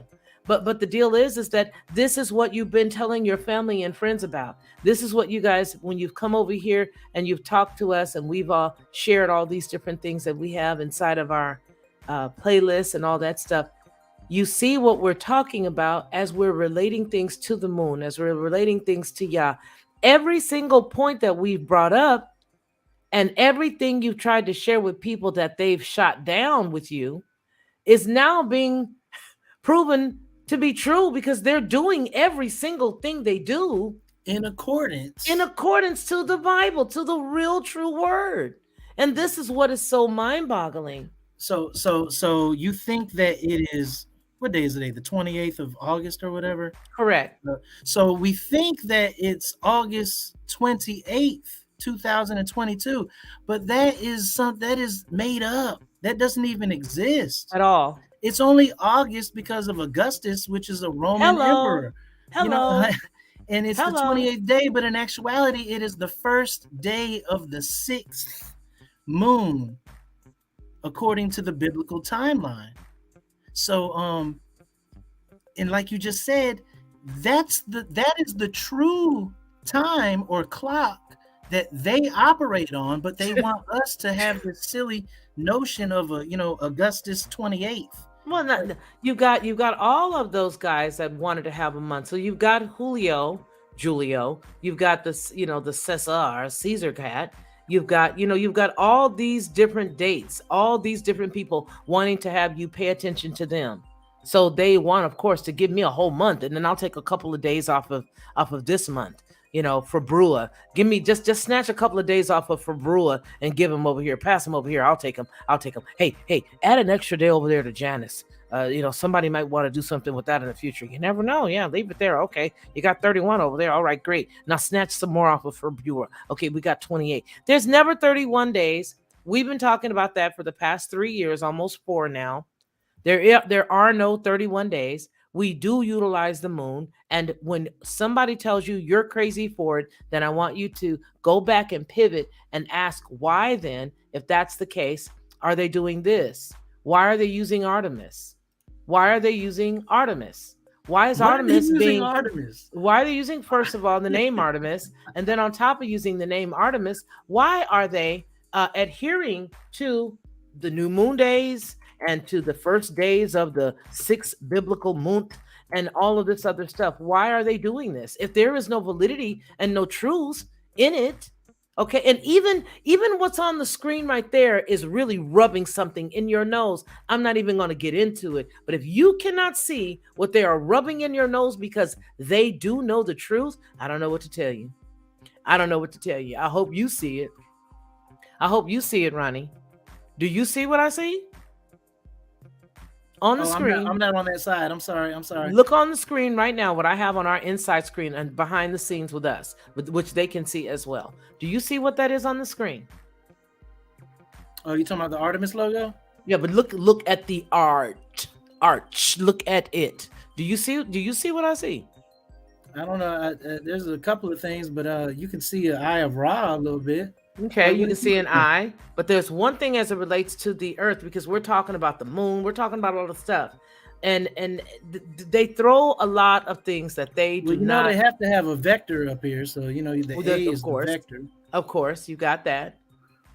Okay. This is really, really right. Like it's just. So are you talking about this? Clearly, Michael? You talking about this blue firmament right here? Yes, I'm talking about the blue firmament that they keep telling us that we crazy, making us argue with one another, making somebody say, "Man, you're crazy." Oh, they don't believe. They believe every single thing else that you can tell them, and then they'll be happy to be considered a conspirator, a conspiracy theorist about other things. They don't mind if you consider them that. Right? But if you go on ahead and say, okay, but looky here, do you see that in your face? Do you realize that they use a curved camera whenever they are showing you something? Oh, that's clearly a fisheye lens. You know that's a fisheye lens. Well, and of course, but you can't tell anybody. But these are the same people that are doing all the things that are going on to you right now, and you have no trouble whatsoever cozying up to them when it comes to this particular topic. Some would say, well, what does it matter? It matters a lot whether you know it or not. Whether you know it or not, there is something that in a minute we are going to see in a minute. It would go and get the oldest map you can find, if you can still find one. Go dig in great grandmama's closet or their old something, or they have something just hidden someplace. Go get the old flat maps. Go get the maps. And I know people don't want to have this conversation, but you gotta look. You gotta look. Just look.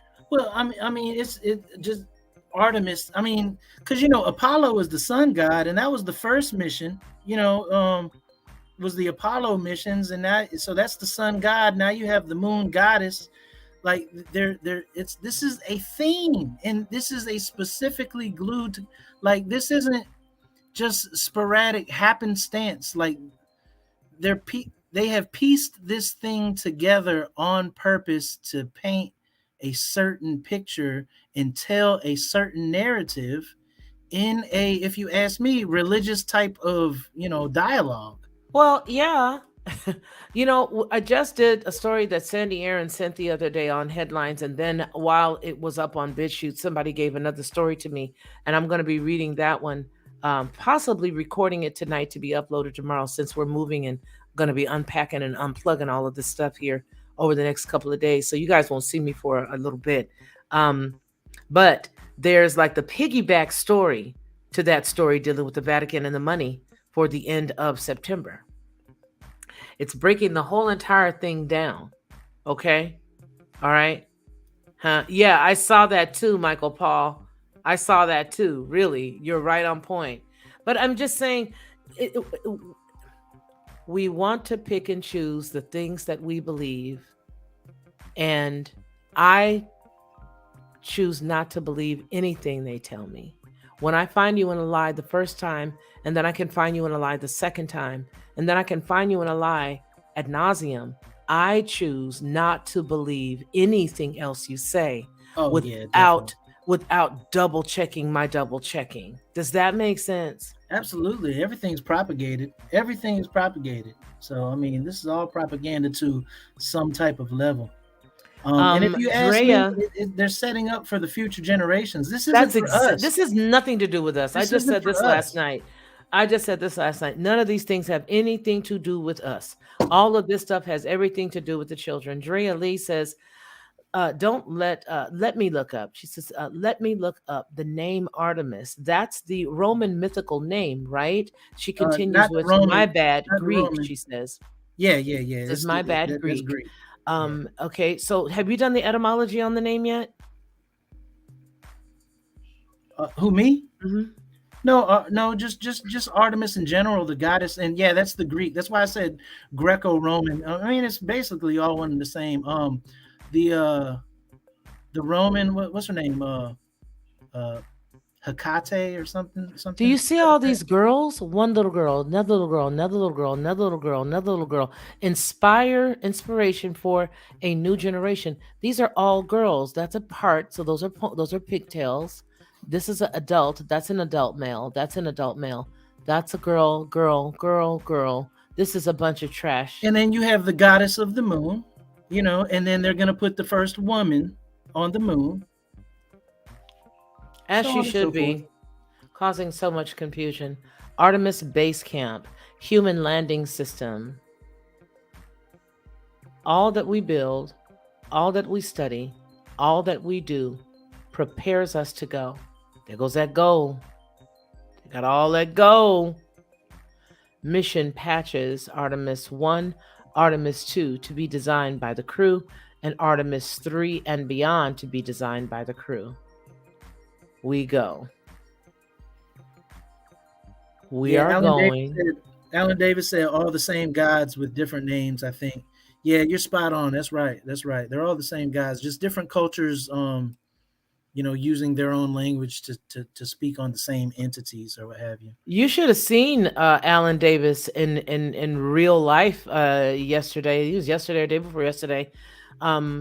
He has the fullest head of hair on the planet. His hair is long. His hair is long like yours, Ronnie, but it's got this full head of hair, and it's just this one shade of like a shady of, it's like a different shade of blonde. Blonde comes in several different hues and shades, very different shades. But he had a head full of hair. We were on to our Zoom call, and we were all listening to different music and talking, and we just had a really good time on that day. Just wanted to see each other's faces and chat. So it was only a handful of us, but the next time we do, it's going to be more. Charlie Sigler, how are you? Good evening, everyone. Hope everyone is having a great one. It's so good to see you, brother. Great to see you. Yeah, so I just hope the next time everybody who's here now, if we could get 20 people like we have right now in our next Zoom call, that would be awesome because you're able to actually speak to the people that you're in this chat with right now. You're able to talk to them. You're able to put, eyes and a face together, eyes and a voice together, eyes and a chat together.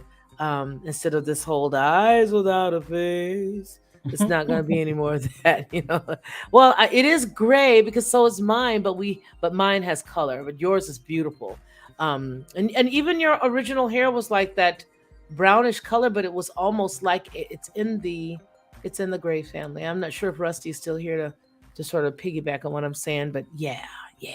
But I hope you guys can. Joy Trujillo says by September 1st, be aware. Joy Trujillo continues with Vanity. The top of that, she says, a deadline call from the Vatican to bring in their money. Yes, that's exactly what that was. And we talked about that. We talked about the fact that they are actually saying, hey, bring all the money in over here, do this, get this going. Hey, Dripping and Gaming, how you doing? I just subscribed. Lego, Lego. Let's Dripping go and then. Gaming. Let's go. Let's go. So it's good to see you. So yeah, but I mean, we had a great time. So the next time we all meet over there, getting back onto the Zoom, I really want everybody to come on over and join us, you guys. I think you're going to enjoy yourself next time. I would like to be in a Zoom. Hope I can make it. I hope you can too, you guys. If you haven't already started to utilize the community tab here, please do. Sometimes I'll, be on somebody else's program and I'll find something funny and I'll share it, or I may be on a panel and I'll share it. Now, when you guys go to these other channels and some of the panels do not match ours, please do not fret. If you hear something that's, an adult conversation, click off if it's something you don't want to watch. And if it is something that you do want to watch, then come on up and join us. But I do that on purpose because there are a lot of things that you can hear on other channels, and you may be able to take a small little piece of it and look at it and listen to it, and the other stuff you may want to throw away. But I always believe in I never meet a stranger because they can always teach me something, and from that stranger I may learn that they are brilliant, that they have some great things to share, or they could just be straight up idiots. But if I did not take the time to meet them, how would I have ever known? BJ, welcome, welcome, welcome. Welcome, Yeah, I'm welcome, back. welcome. He said, got Fifi to sing a bit. Yes, I did. And we're going to have fun now that I found that channel with all those songs. Yeah. Hey, Oh, BJ. how you doing? We're doing good. You made it home safely. And we're so happy that you're back. Yeah. Shaq. He was listening. He thought about jumping in and show some support too. Well, he's welcome to come up. I think you guys all have the link, so everybody is welcome to come on up and chat. And if you all out there have the ability to share it, please do. If you have the ability to share it on Twitter, snatch the link, copy it, and stick it over there so that any of your friends can come over too. I really believe that it's important for all of us to hobnob and rub elbows with one another and get to know each other because, like I said, that's what makes the world go around. We may all find out that we like something about somebody else that we never thought we would. And crossing those lines that they have put there for us to intentionally ensnare us helps us so much. We look like, and I don't want to use the term a bag of Skittles because they've done so many terrible things to Skittles. But as far as a rainbow is concerned, this is what we are supposed to be. We are supposed to be this way. And I like it. And so I want everybody to get to know everybody that I know. How about that? All right, go ahead, Ronnie and King BJ. You guys take it from there, Bink. Yeah, I just wanted to say, as far as BJ is concerned, so we were talking about the first quote unquote moon landing, and that happened back in 1969, which was in the initial launch was July 16th in 1969. And then so we got BJ on the line. He's July 16th as well. And then I'm over here July 16th. So I just wanted to throw that out there. And my son is July 15th, Armand, my birth son. Yeah, Bueno. I just wanted to make that connection. That's all. July 16th and July 16th and the July, excuse me, and then there's a July 15th. There's a July 15th, a July 16th, a July 16th. And isn't there another July 17th? I think I have somebody else in the family that's a 17th, but I can't think of who. We were talking to somebody else one day, and they were another person that was in July. A whole lot of Julys. Hey, King BJ, are you asleep? No, I'm wide awake. I'm trying to. I'm going through my email to send a link to Shaq. Oh, okay. I see Shaq. Hey, Shaq, how you doing? Okay, he's sending you the link right now. I thought I had Shaq's email address. I don't remember. All right, so which screen do you want up now, Ronnie? The printed screen or this one? Am I still sharing? Yeah, pardon me. Yeah, I'm not sharing anything profound. I mean, this whole thing is quote unquote profound in the sense of, you know, the audacity and the vastness and hugeness of what they have going on. But yeah, it's nothing major. I just wanted to point out what the time is. Like, they have a game plan.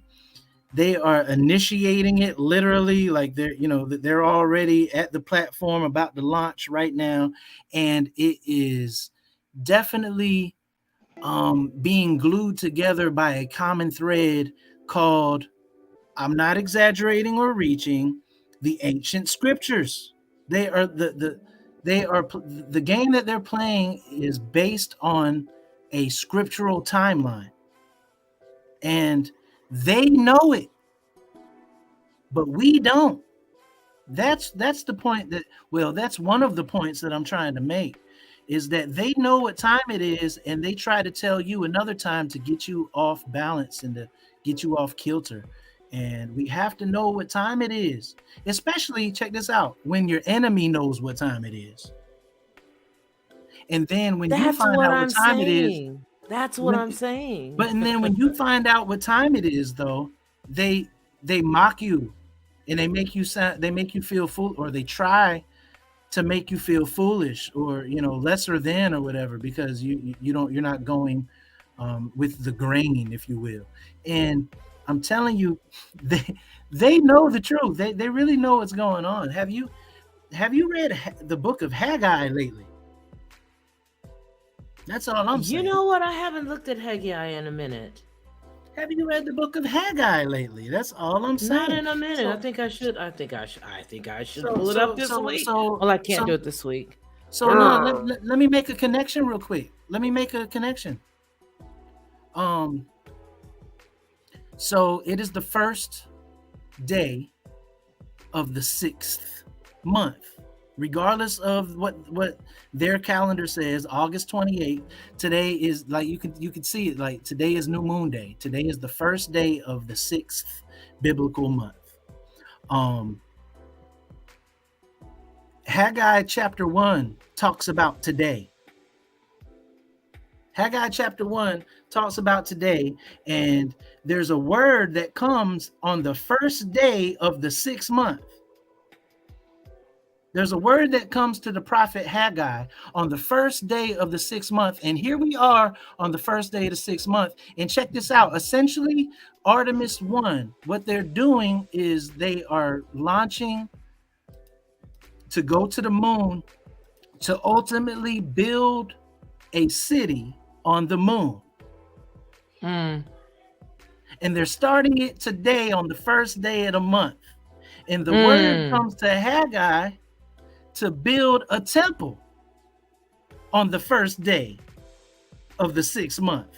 And here they are launching on the first day of the 6th month to build their temple to their goddess. I find it very, very, very fascinating that they know this, and they're sticking to a certain game plan. When we continue to read it, Yah's talking about, hey, y'all go to y'all's homes, y'all have nice houses, y'all been working and y'all have nice houses, but my house is laid to rest.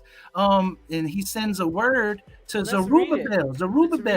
Let's read it. Okay, in the 2nd year of Darius the king, in the 6th month, I'm reading what you have. So go ahead. Okay, in the 6th month, on the first day of the month, which is today, came the word of Yah to Haggai the prophet unto Zerubbabel the son of Shealtiel, who is the governor of Judah, and to Joshua the son of Yahuzadak. Who is that? The high priest, saying, so So Joshua, that's Yahushua, the son of Yah Zadok, Yah the righteous one. Listen to in between the lines of what's being said here. Zerubbabel. Zerubbabel is Zara Babel. It's the seed of Babel. It's the seed of Babel. We're the ones who were born in Babylon. We're the ones who were born in captivity. This word comes to us on this day to build Yah's temple, to start building Yah's temple. And they see this and they're starting to build a temple to their goddess. That's if you ask me, because why are they doing it on this day? Yeah, I find it very fascinating. But nonetheless, it says the time is not come, the time that the Lord's house should be built. Then came the word of the Lord to Haggai the prophet, saying, is it time for you, O ye, to dwell in your sealed houses, and this house lied waste? Now, therefore, thus says the Lord of hosts, consider your ways. You have sown much and bring in little. Ye eat, and you have not enough. You drink, but you are not filled with drink. You clothe yourselves, but but none of you are warm. And you have earned wages, and the wages that you earn, you put it into bags with holes. Does that sound like a $93 billion endeavor to go to the moon? Okay, my bad. The show, dude. Okay, this is what I'm saying in a nutshell. Taking all of this money and sticking it someplace you know doggone good and well that it's not going to have any value at all. That's this. So what's interesting though is Haggai. The word Haggai is my feast, is my festival.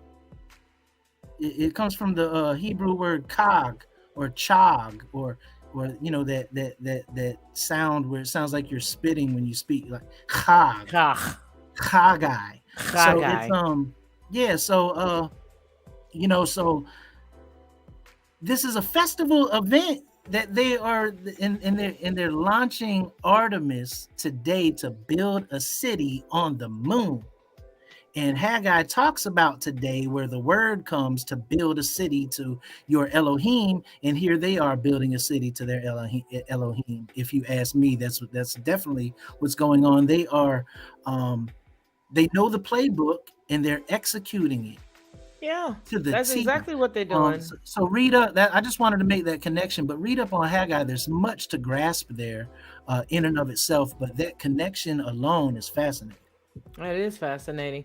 And I just think it's amazing that so many of the things that, first of all, the way they twisted the word is the first piece, because that's what caused a lot of confusion for a lot of people.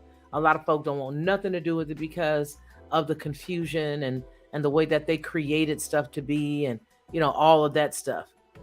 And then on top of that, now they're toying with you, because with the very book, first off, let's look at it. I'm not even going to say first of all. Let's go to third of all, because I've already done first and second. But the third of all of it is the fact that when you look back, as far as, let's look at BJ. Let's look at our culture. Okay, so as far as BJ and Ronnie, as far as our culture, the first thing that we've heard people say is, I don't want to have nothing to do with that white man's Bible. Okay, so why would the people say that? Well, because the part that they were shoving and the part that they were teaching and the part that they were fibbing about, they were able to pull out, twist, and tangle up stuff and then throw it back at people. And the lie that they created out of the truth is what people had a problem with. Okay, right. That's the part that people had the problem with. And when people began to wake up, as people will do, their eyes began to get a little open and they started scratching their heads like, yo, wait a minute, as I read this, that's not what it says. Especially when you start to time and date stuff. When you begin to take the word and you begin to put it in the proper time, and then you begin to take the etymology and begin to break the word down, remembering that English is a language that is relatively new and is a collective of everything you could have for words or verbiage, all right? Then you begin to find out, yo, wait a minute, that's not what it said. It said this, it didn't say that. So there's a lot of stuff that they've done to twist things around. I just find it very ironic that they're using the actual truth with regards to these moons, all the way back to what Ronnie just referenced earlier, back to 1967, right? Where there was the other where you mentioned the other launch and it was on another new moon day. 69. 69. How ironic is that? Right. So on now the new you moon. got the new moon day from back then.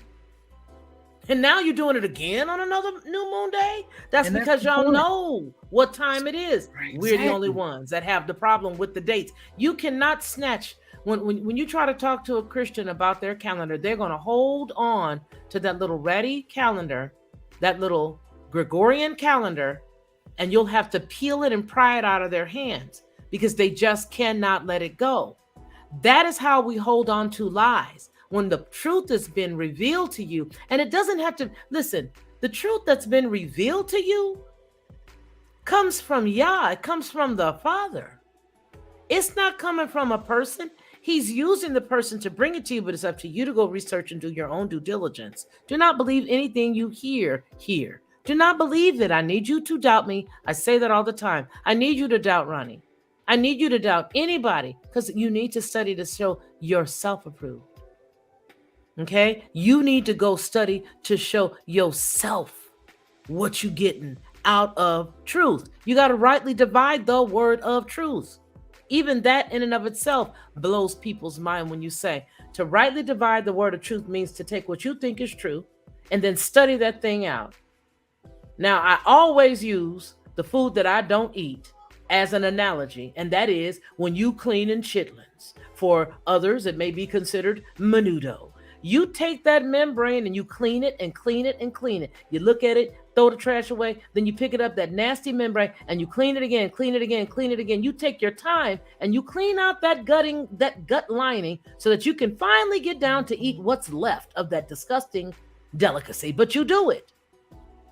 Why is that a delicacy, Felicia? You have got to take the word and you have got to break that thing down until there's nothing left but what you can use. That is why it says rightly divide the word of truth. Why? Because they knew about Rome. Right. Y'all knew that Rome was going to do what they did. Nothing shocks them. See, and all of those things is true. And I'll use that same metaphor, if you will, and I'll say, these chitterlings, right? Mm-hmm. So these chitterlings, Rome has taken the chitterlings, mm-hmm. and then they gave you their interpretation of a Hebraic text, and gave you chitterlings, but convinced you that it is a delicacy, and you sopping it up. Why is that a delicacy though? But that's what I'm saying. They've convinced you that chitterlings is a delicacy. Menudo's a delicacy. And you'd be like, yo, but isn't that, shh, be quiet, it's a delicacy. Okay, it's a delicacy. It's the same thing as Rocky Mountain oysters, as the Rocky oysters. That's a delicacy. How is that isn't that a, shh, don't say anything. Okay, so that's what we're saying. What we're saying is you can find truth when you decide that you really do want it. You really can find the truth that you really do need when you've decided that you want it. Because if you take it and you keep pulling and pulling and pulling away everything that's not good, what you will finally be left with is what is good, what can be used. And that's your job. You got one gig while you're here. The one gig you got is to find out the truth so that you can be pleasing to, say it, Ronnie, your Allah Hayam. Okay? You have got to be pleasing to him, not to me, not to your friends, not to somebody that's hanging out with you. You got to be pleasing to him. You can't be pleasing to him if you ain't studied that thing out. And right. I want people to right now stop thinking that you got to be 100%, 110% perfect to study things out. You need to study things out because there's a lot of truth all out there. But even this right here, which I find amazing, the fact that they don't want you to use the correct calendar, but now look at the calendar that they're using for the second time to launch this spaceship deal. For the second time. But they don't want you to use that calendar. Say it again, multiple times. They know what time it is. Yeah, they know. Pardon the pun. Yeah, but you can't tell the time by no moon. You tell somebody that and people get frustrated. It's so funny how everybody has made themselves identical to the cat standing next to them, and yet they scream that they're individuals. That part to me is hilarious. Because people will swear up and down that they are an independent thinker, and yet they are exactly like the person standing right next to them. Mr. Hey, Shaq. YouTube. Yeah, go ahead. Oh no, Hey, what's going on, man? Shaq. He's probably asleep. I'm waiting for one of you guys to go to sleep. I already know. No, it. I ain't going to sleep. Okay, you're not going? Okay. Shaq is on. Shaq is on. Hey, Shaq. Yeah, he's probably asleep. Go ahead, Ronnie. He can't be sleeping if he clicked on. Now, the thing about it is that you tell the time by the sun, the moon, and the stars. We read about that in the first chapter of Genesis, and how we tell the time and know the fullness of time, the time, the days, the seasons, the years, is by looking at the sun, the moon, and the stars. Rome tells us that we're supposed to look at a sundial and a sundial only. That's just a third of the aspect of looking at time. It's like a second hand, a minute hand, and an hour hand, and all you're doing is looking at one of those, and you swear you know what time it is. The sun, there is a clock in the sky, and we see it every single day. It's the sun, the moon, and the stars.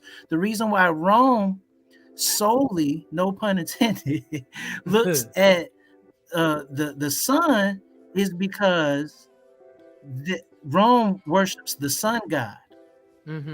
That's why they only focus on the sun, where and then they tell you don't worry about the other factors or whatever. But they tell you don't worry about the other factors is because they want you to focus on what they told you what time it is versus what actual time it is. But just to round it on out, how we tell time.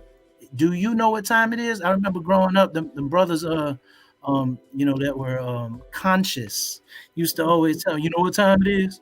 Do you know what time it is? And that question is a profound question. Do you know what time it is? And I'm telling you right now, it's not what Rome told you it is. I promise you that. I promise you that. You know, we were talking the other day, getting off the subject just a little bit and sliding on to something else. We were talking about the standard way of marriage, and we were also talking about how when Rome, decided, hey, let's make marriage like this or that. Twice this week, we've had the conversation, or I have been involved in conversations where people were talking about marriage, the piece of paper versus, consummating the marriage, the marriage, bed and all those other things. And then I know that BJ and myself and Shaq were having a conversation the other day with regards to marriage. Yeah, we did. You remember that, right, King BJ? Yes, Shaq. Yeah. Shaq, are you with us? He got to be on there. He might be on mute or something. I don't know. No, he's not on mute. Hello, maybe he hear to get a beverage. Oh, hey. We were just talking about the fact, Shaq. Yeah, we were just talking about the fact that we were, now that we're talking about the calendar, and now that we're talking about the moon and all that other stuff, we're also reminded of the other day when we were chatting and we were talking about marriage and the original way that marriage was and how come people are so confused. I made the comment, Ronnie, and maybe you can chime in, or we can just, throw this out here just as a topic of conversation, and people in the chat can throw in some ideas as well. And I mentioned the fact that, when you look at the way that Rome wants you to do everything that they do has something where it's going to give back to them. Anything that deals with you is going to end up, giving them some type of money in their pocket. And here's what I shared. My idea is that when you see a man and a woman that are supposed to be, husband and wife, and they are supposed to be fruitful and multiplying, Rome came in and said, well, no, we don't want you to have multiple, the children. You don't need to have all these kids. You need to just stop it at one or two. And I tell you what, you need to just have one wife. And I'm not saying that, it's a bad thing. I'm not saying it's a good thing. I'm just saying that when you have a woman's body who physiologically can only produce children up to a certain age, doesn't it make you want to scratch your head when you see that the man that she married can continue? And doesn't it make you want to ask, why can he continue? I'll leave that there. And I want you men to jump in on that topic right quick. Anybody jump in, I'm off. Well, it makes you wonder, but then you got to go to that verse that say, "Be fruitful and multiply." So, yeah, it makes you wonder more so in a sense of the word. Why is this? The woman goes through menopause while the man has sperm. That sperm count may get weaker toward the end, but all it takes is a sperm to impregnate the egg. That's all it takes. And he can do that until he is lowered into the ground. So my point is, when I even posed the question or posed the statement, is the fact that somewhere along the line, the way that Rome has twisted so many things, and I'm not saying, listen, I don't care what you do. I don't care if you're into, polygyny. I don't care whether you are into whatever it is you do, and however you rock your boat when you do what you do you, boo boo. Y'all know me. That's how I feel. I am just saying that when you look into things, every single thing that they teach or they taught or that they give is always directed in giving them a sense of wealth in one way or another. Everything to the piece of paper you got to have. And Ronnie, we were talking a while back when we were mentioning, I think I forgot when we were talking about the marriage and how the marriage, there would be one room and then there'd be the room behind it, but that there was a purpose of that curtain, of that veil, of everything. Can you elaborate a little bit on the wedding, on the actual and as deep scripturally as you want to go, but I do want to talk about this because these are not the things that people are discussing anymore. Well, the piece of paper especially. Well, I mean, in reference to what you were saying, as far as one wife, or what monogamy, if you will, the scriptures does not prescribe. It doesn't subscribe, ascribe, or prescribe that whatsoever. What I'll do is I could just, in regards to that, I could just use the same. I could reiterate the metaphor. And what I also want to understand is what was their purpose in. Not that I want to share a man, because honey, that's not going. I can't be that way. That's not me. I just don't want to do that. But I just still have to look at the reasoning behind it. What was the reasoning behind it that you may know of? Well, I mean, how can you really dissect the mind of a narcissist? I mean, it's beyond me. True. I will say that it literally is all about control, and it literally is all about doing the adverse of what Yah has prescribed, and it's doing the flip of what Yah prescribes to blatantly let you know who your God is. See, you're not going to do what your Elohim said to do anymore, and you're not going to live the culture that he has provided for you. We are going to hijack everything that he has given you. We're going to flip it. We're going to turn it inside out. We're going to give it back to you, and you're going to do it the way that we prescribe from here on out. And that absolutely lets you know who you're serving. It lets you know what voice you're listening to. And then if you argue the fact, no, we're supposed to have one wife, you are reiterating and regurgitating what Rome has told you to think and how Rome has told you to interpret the ancient scripture and the ancient text. Because what the ancient text says is actually, it doesn't say that at all. And then if you want to talk about quote unquote monogamy, it does tell you if you're a deacon or if you're going to be a bishop, then Paul suggests, I'll say this, Paul mandates in his letters to the people that he has presiding over the churches that he created or that he brought to existence. He tells them to have one wife, but that's one man's interpretation. That's one man's doctrine of how you're supposed to live in accordance to how he wanted to do it based on the churches that he birthed, if you will. But outside of that, it doesn't say in the scriptures. I promise you, the scriptures aren't according to Paul. That's what I was about to say. We really do hinge a lot on what he said. So, and we do for a reason, because it was articulated, and the trajectory, like they moved the needle for the trajectory to go in line of Pauline doctrine. It literally is that way, moving forward, because Rome said so. It literally is because Rome and the Flavians dictated such. But besides all of that, like, if you want to ascribe or subscribe to one wife or whatever, it talks about that in the context of being a deacon or being a bishop of a church. But it doesn't say that you're in sin because of this and that and the other, because you've laid with 1, 2, or 3 or 9. I don't know.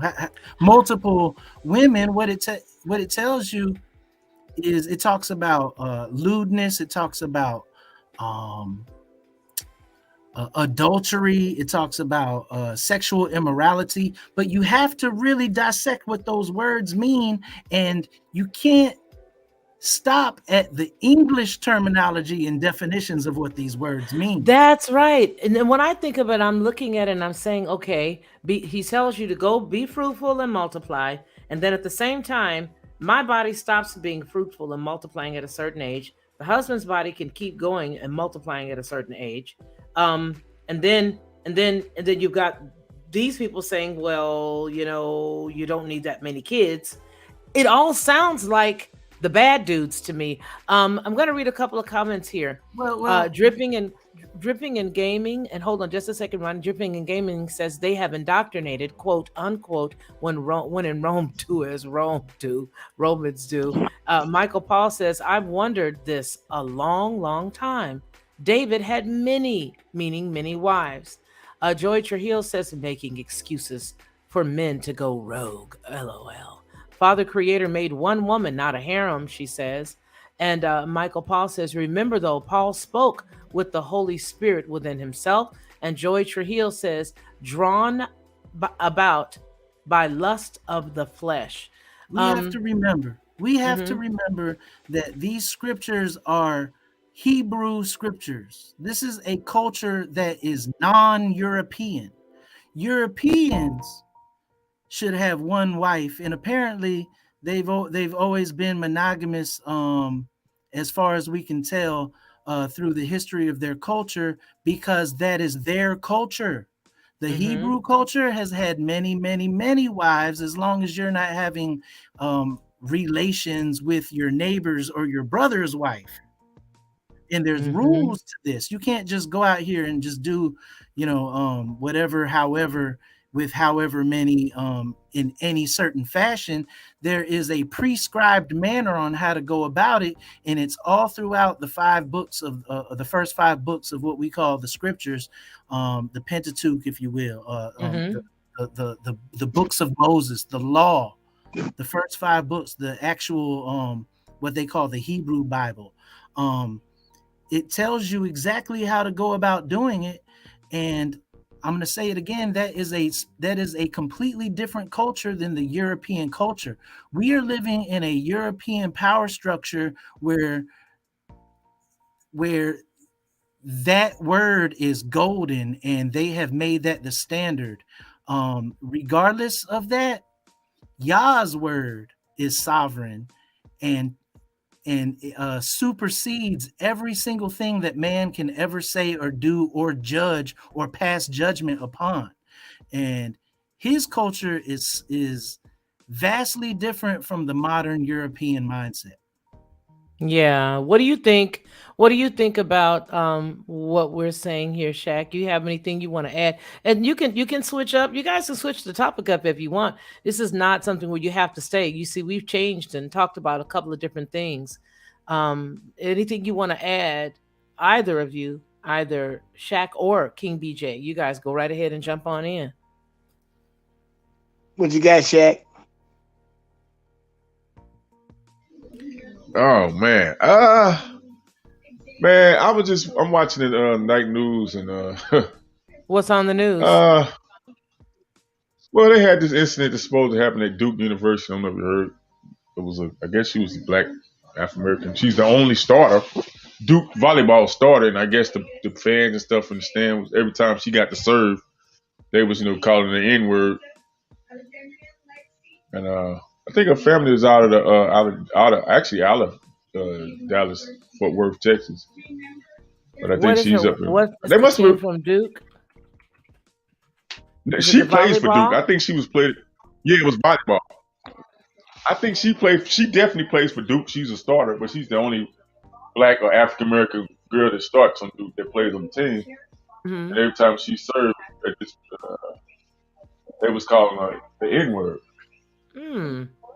But it's funny because I'm like, now her family, her father, they both seem like they in government from the information I got from the news. And we still have these incidents, and I'm trying to understand, at what point do so-called black folks, African American,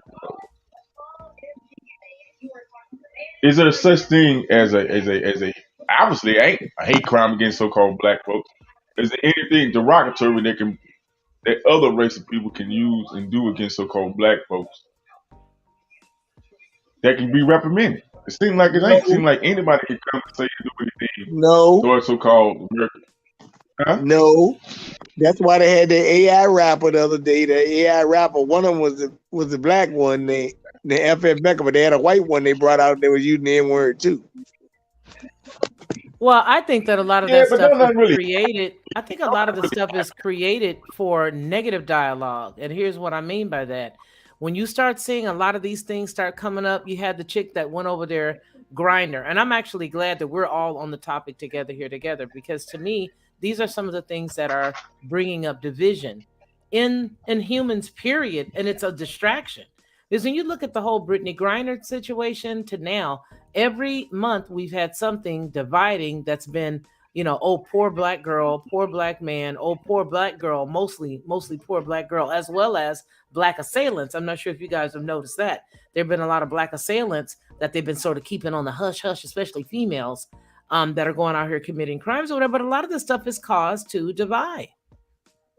It's a lot of it is caused to divide.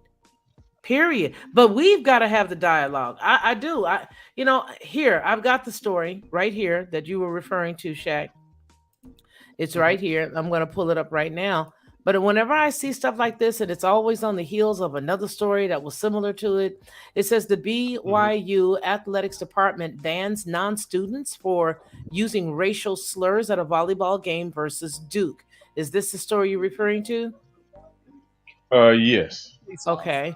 So we're gonna go on ahead, and I'm gonna mute that until we can get the whole thing, and then you guys can see it. Hopefully it'll be done soon. But this is going to be a news clip that we can look at. There you go. Doesn't want to let go now. Wow. Now you don't want to let go? So I'm either going to listen to it or not listen to it. This thing is tripping. Hold on a second. Hold on. Well, can you hear? Last night at a volleyball game between BYU and Duke, according to a statement released by BYU, can you hear it? Was using inappropriate racial language directed at a player on the visiting team. A negative impact on Utah. In a statement from BYU, the university said, quote, "The use of a racial slur at any of our athletic events is absolutely unacceptable." It also said that it is, quote, "extremely disheartened in the actions of a small number of fans," end quote. BYU adds that the person was sitting in the student section but was not a student. Now that person has been banned from all athletic venues. Ray Duckworth with the Black Lives Matter movement in Salt Lake City says this action is a step in the right direction for BYU. Person was watching someone playing a sport and saying racist and discriminating things towards this person who was playing the sport. And now the racist is no longer near. They're no longer allowed near the team, the sport, or anything associated with the school. I think that that's a healthy step of acknowledging that racism is existing, but it is not allowed here. Janetta Williams, president of the NAACP in Salt Lake, says it's wrong for these kinds of incidents to happen. And I don't know why folks can't go to the game, enjoy the game, and not make derogatory remarks about the players, the opposing players on these teams. In a statement from Duke University, the athletics director said, quote, "We are appreciative of the support from BYU's athletic administration as we navigate this troubling situation. I have been in touch with the student athletes who have been deeply impacted and will continue to support them in every way and look forward to connecting further upon their return from Provo." The next game for Duke volleyball on Saturday was moved to an undisclosed location to make sure that the players felt safe. BYU volleyball tweeted at the request of the Duke volleyball program, today's 4 p.m. match between Duke and Rider will be played off-site and attendance will only be open to staff and family. William adds that it's important to build a culture of inclusivity and be part of that process. People need to speak up and say something when they see things like this happening. BYU also tells us that they were unable to find the person using that racial slur language during the game, but they did identify them after and took the necessary action. They say they apologize for not finding out sooner, but are doing all they can to review their processes and make sure that doesn't happen again in the future. Live in Provo, I am Maitali Gobi, Fox 13 News, Utah.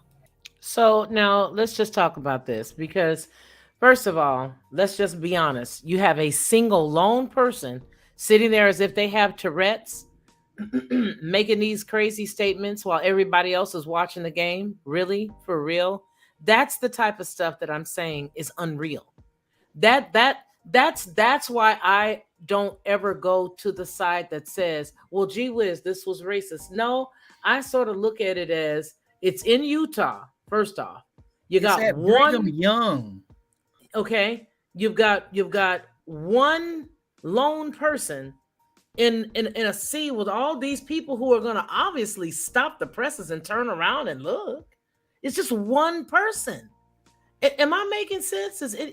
I don't know, you guys. Go ahead, dive in, Shaq. Dive in, y'all. I'm on mute. Just go dive in. Well, if it was just one person, right, and they got rid of that one person that reprimanded them, why did they have to move to undisclosed? See, that don't add up. The information don't add up. If it was just one person, they say, that was making those comments, those derogatory comments, why did the next game, or they just have to move the next games to the undisclosed facility and only staff members? You're just still depriving those players from the fanship between the fans and the players. So that's not unsportsmanlike conduct. Why would you do that if you already got rid of the problem per se? Unless it was more than that, and they just blamed it on one. Well, I you know why I say it was probably. Here's why I think it was a setup. This is why, because and everybody in the chat already know I'm on one right now when it comes to not listening to any more of their stuff, because I feel like this is so odd. I mean, it's like directly in your face weird. You got this particular crowd of individuals that are the majority white. You've got one lone weirdo sitting there making these statements again, like they've got Tourette syndrome, just, hey, blank, blank. They're just yelling it out. And now you say you couldn't find the person while the game was going, but when the game was over, you found the person. And to your point, now we're just going to restrict everybody, and we're just going to have everybody go to an undisclosed location. That was to cover up the fact that they made this story up. And then you got the Black Lives Matter in Utah. This whole thing is contrived. It's all a setup to me. It's all a setup to take your eyes off of what's really going on. Remember, the stop, drop, and roll is where it's really at. When you get down below the surface of all that smoke, you begin to see exactly what's going on. You got somebody sitting up there wearing a pair of Bermuda shorts with kneecap socks and some sandals. You get to see, like, yo, what's good, man? I thought you had on a suit. When I was standing up, you had on a suit jacket and a tie, and you got on Bermuda shorts and a pair of sandals with some socks to your kneecaps. You're like, Where are you going? It's a setup. And that's the reason But why. hold on. Go ahead. Let me add this right quick, Ms. Okay, Lockhart, go ahead. on the news.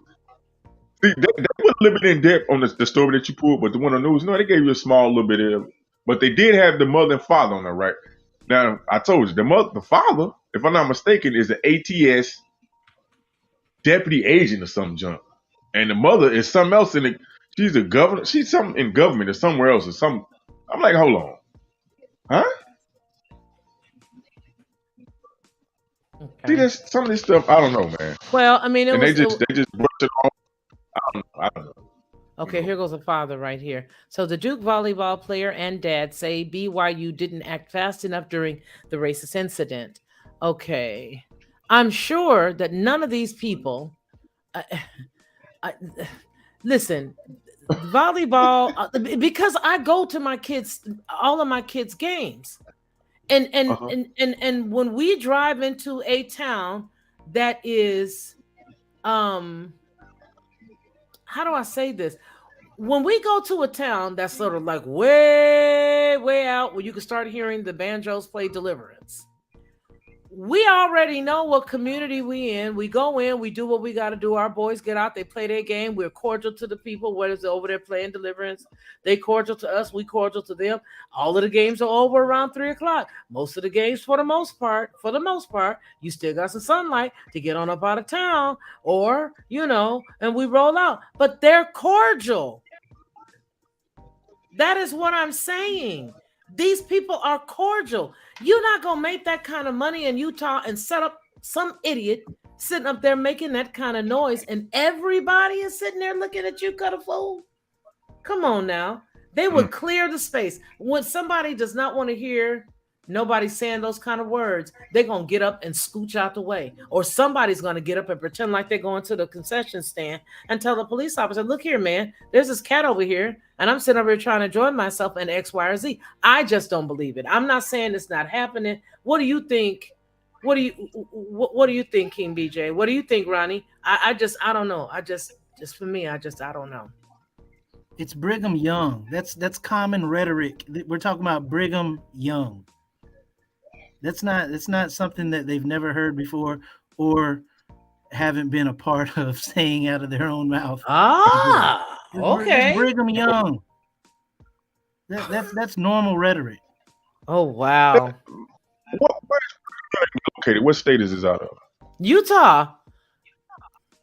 Brigham Young is in Utah. Is a Mormon is a Mormon university. Right. Okay. We're talking about Brigham Young.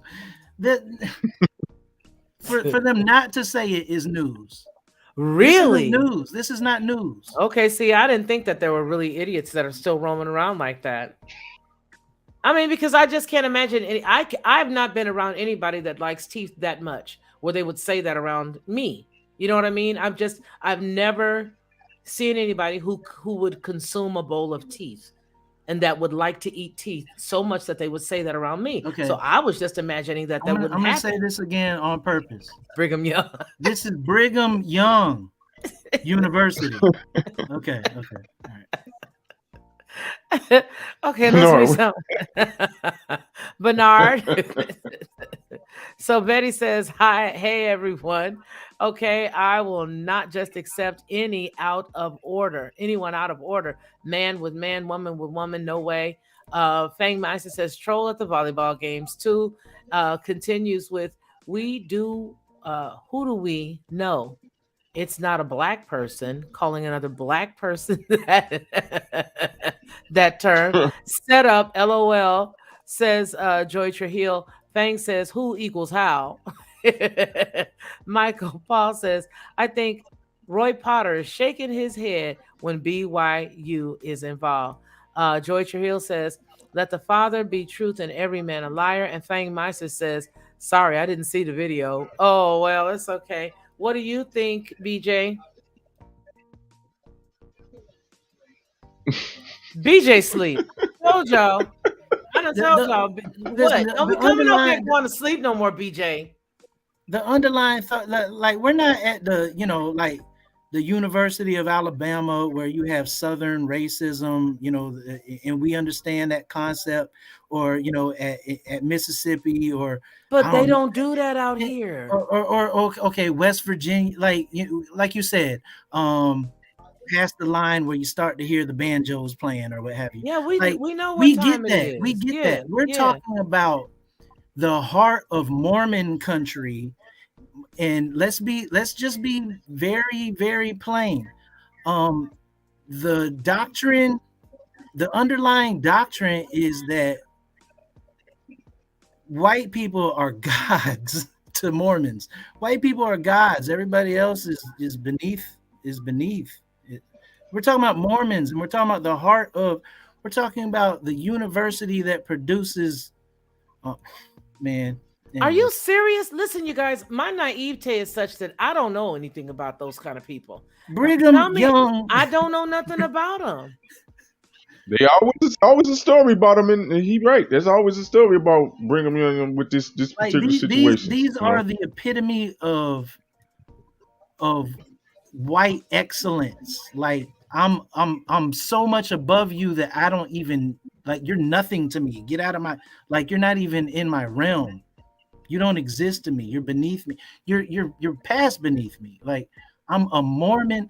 I'm from Brigham Young University. I can't stress this enough, man. I can't. This is not news. Like, what would be news if somebody felt shame and disappointment that wasn't of color? Let me ask you: do you think it was more than one? I know that's a stupid. Oh, it was a group. It was a collective. It was a collective. I know.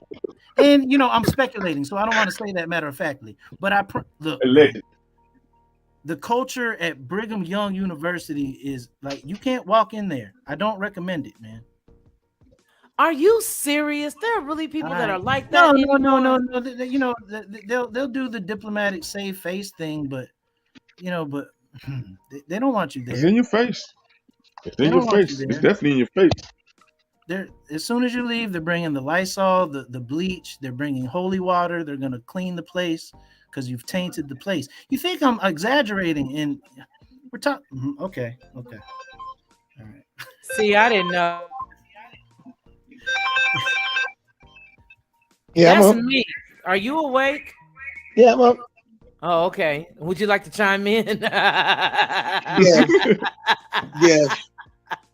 Yeah, I was actually on mute, but it's okay. Well, no, thanks. But let me bring this up, Felicia. One thing I will say about all the topics you're bringing up is it's very profound topics, but the problem is it's kind of like a fool knows no bounds, and some of this stuff falls on deaf ears because people want to live in fantasy land.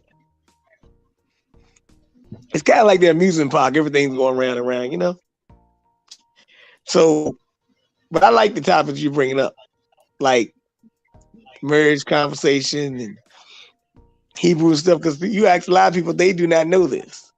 I'm like, well, aren't you in Sunday school every week? Don't you know this? Am I right? No, people don't know it. I don't, and it really makes me angry. Ronnie brought up an exceptional topic the other week, and we got to talking, and what he brought up was the actual passage for the scripture that says, honor your mother and your father. When that dude was done breaking that down, I want to tell you, I was so free. It's honor your mother and your father, and I'm going to break it down very short. Honoring your mother and your father is taking care of your parents in their older age or as you become of age enough to take care of them. The honor there was bearing their burden, quote unquote, as best of a colloquialism as I can give. That's my understanding. But the deep piece about it was you was never taught this inside of Sunday school because they were so busy telling you in church to give your money to the preacher. Now that's not in there. But this part that he just, now we got, man, it was so many people feeling like, oh my gosh, I got to go pick up and catch up to start to honor my parents. Ronnie, you want to give a cliff note to that? I mean, the word honor, all I'm saying is this. You read the scriptures and we're for the vast majority, that are in earshot were English speakers or what have you. So, or English readers. So you're going to be reading it in English or whatever language you're reading it in. It's not in the original language, which is a Hebrew language, and it can only convey as much as it possibly can when you're when you're translating words. But the word honor there actually implies it's more like an honorarium. You need to break your father and your mother off some material wealth on a constant basis. And this is why in the ancient cultures, when you had about 10, 15, 20 children, you were rich beyond measure. And one of the reasons why is because each of your children was paying you honors and giving you basically material wealth, money, or whatever it is, and taking care of you financially. I found that amazing. And on a continual basis. So if you had 10, 12 children, man, you were balling, man. You had money, you had a lot of financial wealth. But when it says honor your father and mother, that word there is not hadar. It's not it's not the word that traditionally in the English means honor, like respect them or do what they say. Now don't do what I say. Floss me. Yeah, it literally means give your father and your mother some. I'm using basic generalized terminology for the day. Give them some cash. Break me off a couple of bucks. Give them an allowance, if you will. Like this is what it literally means, and don't take my word for it. Don't take my word for it. Go back and read it for yourself. The word honor there does not mean in the traditional sense to just respect your father and your mom. Just say yes, ma'am, and no, sir. It doesn't mean that. It literally not only means that never does me any good. I don't even want give them enough to where they are accumulating wealth to where in their old age they can live abundantly and prosperously in the land that Yah has given them. I promise you, when you go back and look at the scripture, it's fascinating what we think we know versus what it's really telling you to do. See, that right there, that had our chat blowing up the other week. We were like, what? Wait a minute. And then I got to keep picking on Pastor Porkchop. I have to pick on Pastor Porkchop because Pastor Porkchop is always wanting you to give your rent money to help him take care of the roof that's been leaking with a hole in it for the past 14 years. As long as he's been there, that same roof they've been using for the building fund. But they don't tell you nothing about honoring your mother and father in that way. And I mentioned the fact that day that we were talking about how they will always have that one single long stem rose for the mother on Mother's Day. Mothers, we just want to honor you. Meanwhile, please make sure that you give to the building fund, the pastor's aid fund, and don't forget to pay your tithes and offerings. But they don't ever say, give your mama and daddy some money. Go take Pastor Porkchop dripping and gaming. They never say take care of your mama and daddy like that. As a matter of fact, there are some cultures specifically that do not believe in putting their family members away, right? When you look at how long Reverend Porkchop been telling you, well, you have y'all decided where to take mama, where to put mama in. Pastor Porkchop needs to be barbecued. He needs to be fricasseed. He needs to be done. Because he should know mama not supposed to go there. Stop begging for the money from the people to put in your pockets and start to teach the people that this is what the word honor in this case means. They are to take the burden of their parents and they are to take care of their parents. Don't take your mom and daddy and put them no place. And if they're still living at their home, take them and give them a few dollars. But see, this is the reason why it's important for us to make sure that we are fiscally sound and fiscally maintained, especially in our culture, because it's our culture that don't hardly have enough to take care of ourselves. Most of us are living paycheck to paycheck. If we miss a paycheck, then we're gonna have some new cohabitants, the cat that's on the side of the road or living inside of a hotel. So that's what we got to tighten up. We really got to get deep into this word. And Ronnie, I want to ask you, if you don't mind pulling up maybe in the future a few passages, and maybe you could run like a week or something, or 7 days worth, which could be, spread apart over a whole month. But I would love for you to talk about some fiscally sound things, biblically fiscally sound, because I tell you right now, there are so many of us that really, truly, and honestly do not understand money. We don't have a good relationship with it. Man. And I ask you, and I would ask Lee, because you guys have impeccable relationships with money. You see what I mean? And so for me, I would love for you to take the time to do that one day and just really break it down, because what we don't know or what we did not know, we can definitely pass whatever is taught to us on to our children. Now, I rock with Anton Daniels. So I have my grandsons listen to him a lot of times, because he does break down a lot of good common sense as it relates to investment. He'll tell you not to get a savings account, but he'll tell you to go get, a specific investment type of account. So those kinds of things I'm doing. But there are so many things that we were not taught. The relationship with money, the relationship with a quote unquote job, the relationship with all these different things. And I think it's time for those of us who can to start to soak as much knowledge as we can, so that we can deposit that into the younger generation, because the stuff that's going on right now, it's past us. This is not for us. What we got to do is play catch up and learn to drop it in these younger kids, so that when we gone, they not totally dependent on this government or anybody else to take care of them. Can I speak on it in a couple of facets just real quick? Yeah, go right ahead. Go right ahead.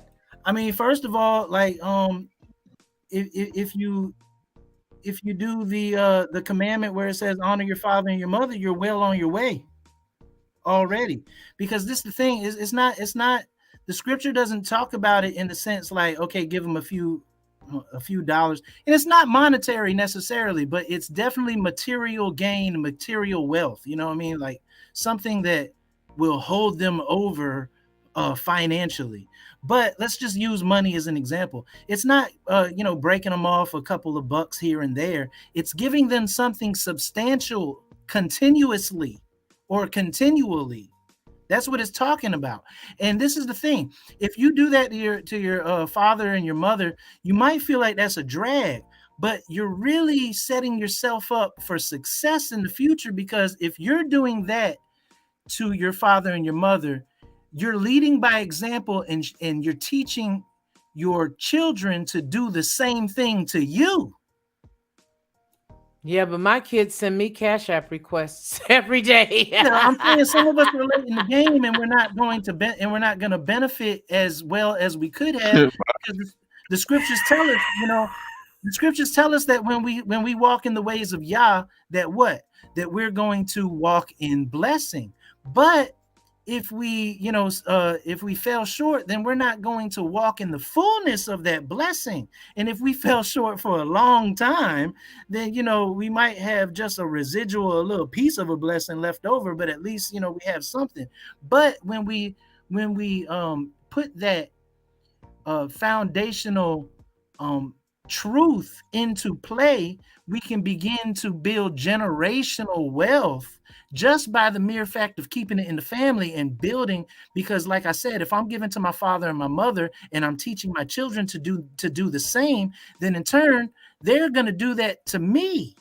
So it feels like a burden. Oh, I got to give to my father and mother, but your children are going to do the same for you, and it's going to continue. It's just going to build. And then, when I pass, I'm just going to give it right back to you, so on and so forth. And, but I have taught you, to be frugal and to do well with the finances along the way, to where, I'm providing for generations to come just off of being obedient to the word of Yah. And not even dealing with any financial gurus, just having an understanding of the knowledge and the truth and the wisdom that Yah provides for his people, we can absolutely be financially well off.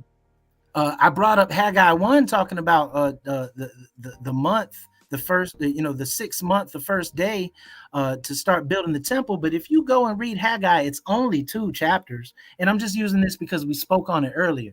But it's only 2 chapters. But if you read it, it tells you that if you have houses, you've established and built your home, and nobody is establishing and building my temple. This, I'm speaking like how Yah is speaking. Yeah. Haggai. He's saying nobody is building my temple. If you build my temple, and of course that's a metaphor for tightening people up, getting people to, we are the temple. We're supposed to build each other up in truth and understanding of the word. That's a true statement, brother. Yeah. So if we're doing this continuously, Haggai teaches you and tells you that if you build up my temple, and I'm paraphrasing, he says blatantly, I got you. And I don't have to go seek a financial advisor for this. He's saying, if you build up my temple, I will make sure that the new wine flows, that the new oil flows, that you will have, it says pomegranates and the vine. And, so basically you're going to have all the goodness. Yeah, all the goodness of the land is going to come back on you for the mere fact that you're putting me first. And a lot of people might not like my financial advice, but it really has nothing to do with finances. My financial advice is to seek first the kingdom of Yah, and everything is going to be added unto you in abundance. And you might not like it, but if you execute it the way the scriptures command, you will end up loving it. Wow. Joy Trujillo says, I did that. I begged my mother to live with me so that I could take care of her. She would leave her third spouse. I don't know after that. Dripping and Gaming said, Mama. Yes, that's exactly what they do. I mean, I have a birthday coming up on the 10th, and I don't even want to remind them because I already know. On the 9th, I'm going to be getting the cash. Hey, Mama, I don't get paid till I just stopped answering. September 10th? Yeah, September 10th. You Virgo? I am. So I don't know if I like that laugh. But so dealing with probate right now don't deserve much. Dripping and Gaming says it is very upsetting to me when I hear some females say they can't stand their mothers. Michael Paul says, do not forget mom and dad gave us everything first. Very good, valid points. True. Very good, valid points. Yep. Betty Booth says, meaning go forth and multiply. LOL. So yeah. Yep. So let me interject. So you can't stand your mother. You can't stand your mother, right? Yeah, he says, Drippin' and Gaming says, it's very upsetting to me when I hear some females say they can't stand their mothers. But see, this is the thing. You might not can stand your mother. But the scripture commands us, it doesn't say honor your father and your mother unless you can't stand your mother. It doesn't say that. Regardless of your relationship with your parents, you are commanded to honor them, and like it's a contingency plan to make you prosperous in the future. Well, let me ask you this, because I like to play devil's advocate every now and again, because this idea just hit me when we're talking about this. So what about a person who doesn't know this? So in this forum, if they, for example, are listening to this, now they know because they're responsible for it because they were introduced to this information. How does that work? I mean, because there's a lot of people who don't believe like we believe. And I do know that that the reason why people have issues in their life is because specific principles that were put into play are not being dealt with. You know what I'm saying? Or they're not adhering to specific principles. So how does that work for somebody who, I don't know nothing about that. How does that work on them? Do they still get the boot? Well, at the end of the day, the scriptures, contrary to popular belief, the scriptures is a Hebraic text, and it teaches you the Hebraic culture. It is a Hebrew culture. So if you are entrenched in another culture, then apparently Yasharal isn't your nation, and you go and you do what you're supposed to do. But the scripture commands Yah's people that it tells us that we are going to be scattered into all of the nations, but do not do what the nations do, lest it be a snare unto you. So if that word hones in, if that word is piercing your heart, then you are Yah's child and you must adhere to Yah's word. If it's a suggestion, then you're fooling yourself if you think that you are adherent to the Elohim of Abraham, Isaac, and Jacob. You know what? I'm glad that we're talking about this topic. I ask you a good question, because these are some questions that people that definitely have questions about, right? About these texts, right? First question: Are melanated people, right? Dark melanated people, copper people, whatever, African people, are they under the impression that every melanated person is supposed to be of Hebrew descendants or Hebrew Israelite descendants? That's the first question. The second question is, was King James a Hebrew Israelite? Third question is, why was it significant for King James to, I guess, order his version of the Bible to be translated out of Hebrew, Aramaic, or whatever into what it currently is now? Yeah, those are good questions. But that first question, when you said African, like, no, Hebrews aren't Africans. But as far as you said, maybe melanated or copper toned people, or Yeah. even to a large degree, people of color in general, or what have you. Those right. That umbrella, that is where the original Hebrew people came from. But in the American mindset, that can be confused with being African American. That's two different things. I'm not talking about Africans. When we say black, you just automatically, because we've been indoctrinated into a certain thought process, we just automatically think Afrocentricism. But the Hebraic people were Afro-Asiatic people, so yeah, they were melanated. But that's not to say that all Africans or all African Americans are of Hebrew descent. That's not true. Okay. I will say that if you do have melanin in that there is a possibility that you may be of Hebrew descent. I'll say that. If that made sense. Sense. Yeah. As far as King James being a Hebrew Israelite, I'm not trying to step on any of my brother's toes that might teach that, but that is a joke. That's a laugh to me. That's not true. That's not true. However, there are a whole lot of caveats to saying that. There's a whole lot of reasons why that is a thought process. And so I'm just not stomping that, but I'm in saying that that's just foolishness or whatever. But the concept, there's reasons that people suggest that, and the reasons are legitimate talking points, but that's not true, man. That's not true. And thirdly, when you're saying what was the reasoning, maybe, or why it was incumbent upon him in his mind to make to translate the Bible into English, that whole concept, he definitely didn't translate it from the Hebrew.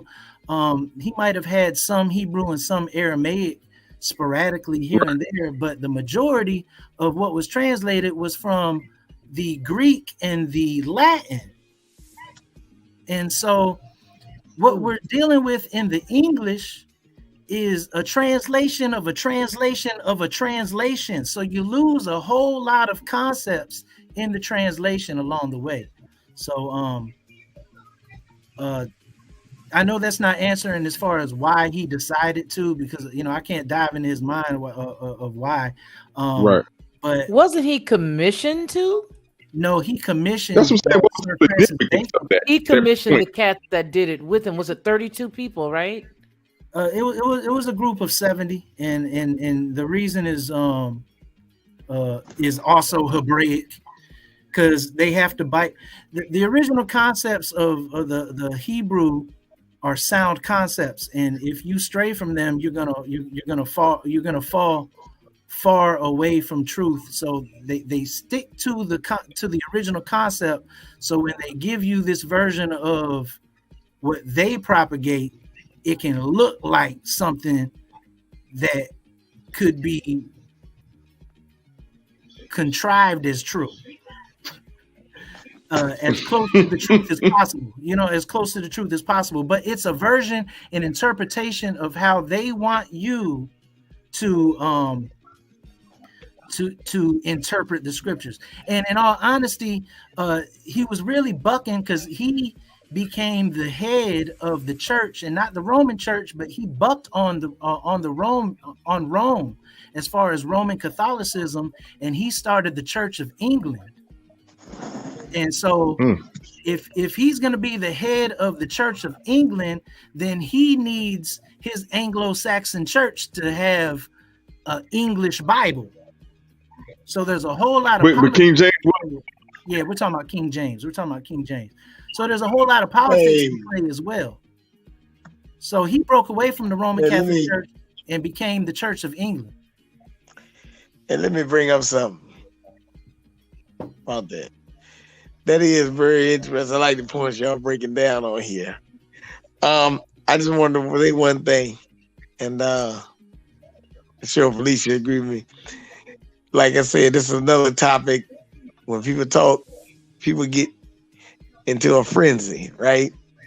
But I do want to say that somebody put in the church, in the comment section earlier, Roman Catholic Islam. I said I never heard of that before.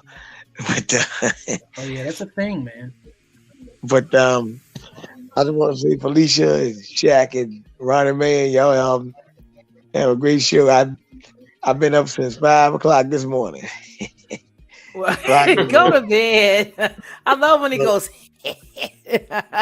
Right. It's like, I've been up since 5 o'clock this morning. Yeah, I'm gonna stop. 5 again. So I just want y'all to take your time. Have a great night. Okay, you too. So, All right, peace, man. When I think about the questions that you're asking, Shaq, these are questions that a lot of people argue about.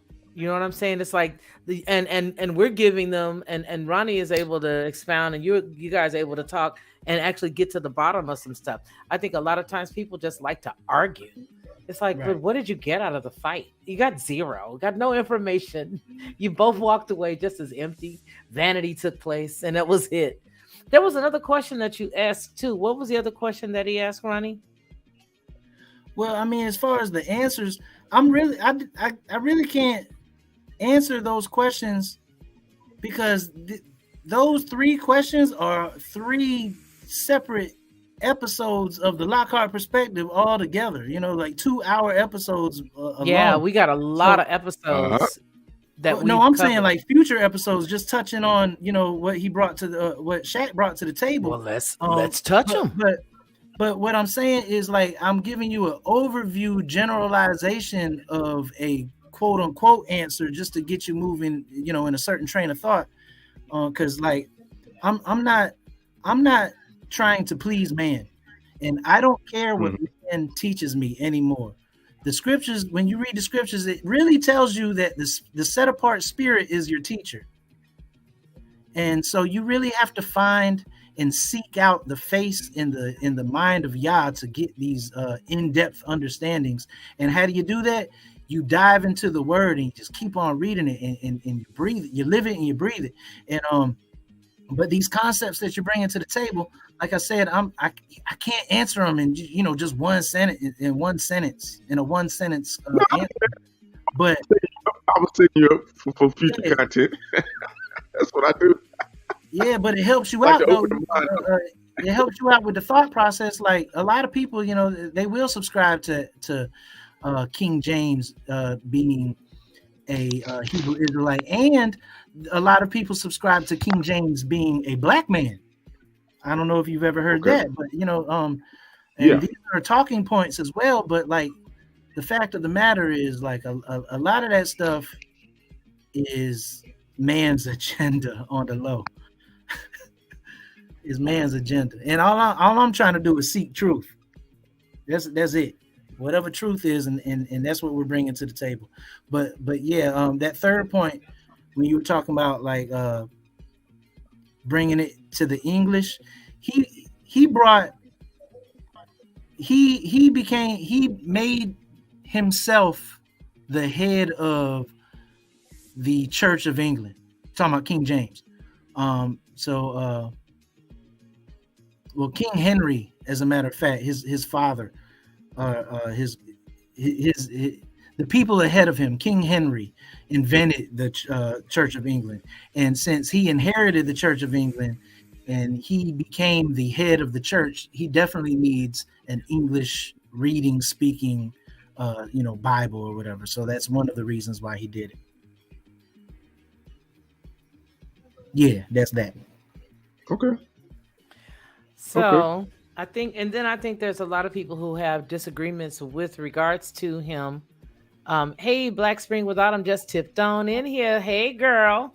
A lot of people have a lot of disagreements with him because of his lifestyle, his choices, and a lot of that.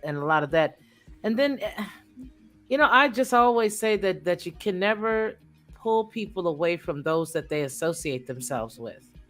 I just wrote a letter to a company, letting them know that I couldn't do any business with them, and the reason why is because I found them to be a truce and a covenant breaker. And so in the letter, I told them, unfortunately, I can't assign my name with what you're doing, even though I like who you are and I understand what you're doing. I think some of the choices that you've made publicly have, prevented me from being able to couple my brand with yours, and so no, I can't work with you. But I believe that it's really difficult to remove yourself from the company you keep if you don't put a stop to whatever it is going on. You know what I'm saying? If somebody sees this other group doing X, Y, or Z, and then they see me with them, they're going to think, well, I'm them, but I'm not them. I'm me. Does that make sense? So when I look at his lifestyle and I look at the things that he was doing, it's sort of difficult for me to separate King James from the people that he hung out with and the stuff that he did. I'm just saying. That's all. Let's read some of the comments we've got here. Go ahead. No, he was absolutely correct. I just posed some of those questions because, like a lot of people they have questions to ask, but I think they be scared. I don't know if they be scared or ashamed to ask questions because I'm a type of person, I'm going to ask the question because I don't know it. Right?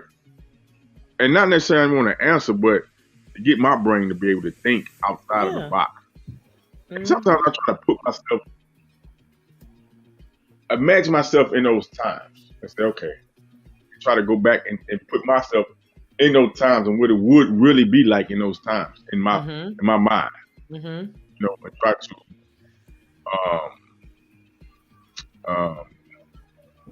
I don't know. Look, that's just trying to visualize what it would be like, right? In those times, like what really would it be like if I was in that time, if y'all was in that time, and how would we, translate things or be, But look, that's an excellent mindset to have to project yourself into that time frame. And for everybody listening, if you did, decide to, put yourself in those shoes or what have you mentally, it is incumbent upon all of us to throw out all of the Western mindset that we have.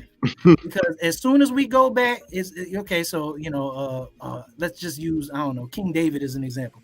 We're going to go back to the King David days and let me put myself in his shoes and try to imagine myself, in his court or, down the street from him and how the music sounded, what the atmosphere was like. We immediately go into Westernized, like we're so embedded in the Western culture that we bring that into our imagination also. You know what I mean? Like this is the scriptures is dealing with an Eastern mindset. It's completely different from the westernized standard that we live in, that we function in. So we have to shed that to even begin to understand some of these things. And everything that we know about the scriptures, I promise you, is an Anglo-Saxon angle.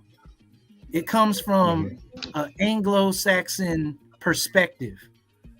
And the Anglo-Saxons weren't even a thought in the land of the Hebrews. They were of no consequence in the land of the Hebrews.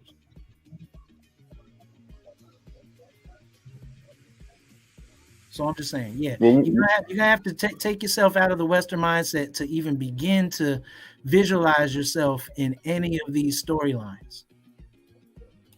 I was on the other better side. Platform. No, I'm just gonna say, what better platform to have these conversations than on the Lockhart Perspective? Well, I sure appreciate that. I wish that I had recorded it. That would have been an unbelievable soundbite. Thank you so very much for that, Master Shaq. Somebody asked a question. Hey, what is the name? Do you have the link to the brothers' breakdown of Honor Your Mother and Father? We certainly do. It's right there in the chat with you right now. It's right there. Sharon Marie, pretty lady, put it in. And I didn't see she put it in the second time. So I borrowed it from the first time. And here you go. So she's got it there. It's there for you right now. You go ahead and dip in there. Now, listen, you guys, I don't know whether you guys know it or not, but inside of the Lockhart Perspectives library, there's a load of information that over the years, Ronnie Mann has deposited into this channel, into this earth realm. You guys, if you can, take your time and maybe while you're cleaning the house or like we're about to do, getting ready to move and you may want to put on a headphone or something, pop on one of those lessons that are inside of our playlists.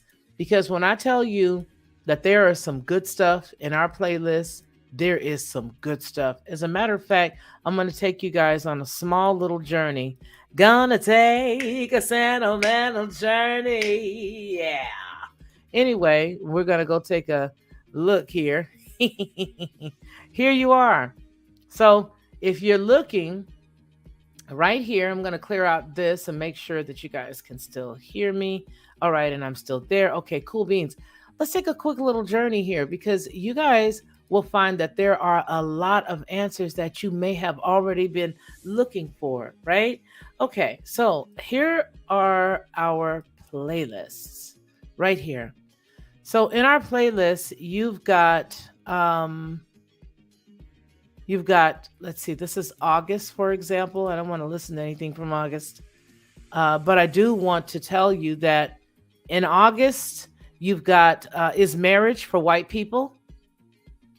How the African American marriage decline affects everyone. Okay, you've got that in here. You've got the body cam video of a controversial arrest in Florida, which was a hot rump mess. I don't know why I've got that in there, but that's there. So we're going to take it out of there. But anyway, we got Fifi's Jazz Cafe. We're dealing with the AI patent for humans only. And then they came back and they said, well, the AI patent was for only humans. So we've got that. But I want to get into Ronnie's stuff. Let me get into the goodness. Not that my stuff's not good. I'm just saying Ronnie's stuff. Here you go. The Sabbath teachings, baby. We did some good stuff. Here was Polycarp. And what is this other quarter? How do you say that, Ronnie? Quarter decimal is 8. If you can, not you, Miss Felicia, but anybody who's listening that hasn't looked at that, it's long. You have to stay with me, but there is some profound information in that episode alone. Then you're gonna be good. You just know there's no action involved. You just know it. That's Gnosticism. But they contort Gnosticism, have you looking at it through a different lens, and then give it back to you saying Gnosticism is bad. But they are the premise of Gnosticism. They're the definite. That thought process is the definition of Gnosticism. That's what we're learning today in the Christian church, regardless of what the verbiage is that they tell you when you connect the dots throughout the historical timeline. You can see everything that connects and everything that is. This clearly was Gnosticism that he was combating, and it snowballed, and this is what we have today. It says Polycarp, a martyr for truth. So he was a martyr. He ended up dying for this. So Polycarp's greatest contribution to Christianity may be his martyr death. His martyrdom stands as one of the most well-documented events of antiquity. The emperors of Rome, interestingly enough, had unleashed bitter attacks against the Christians during this period, and members of the early church recorded many of the persecutions and deaths. Polycarp was arrested on the charge of being a Christian by Rome. Did you? Whoa! Who else let me go over persecuted here. people for being Christians? Wait a minute!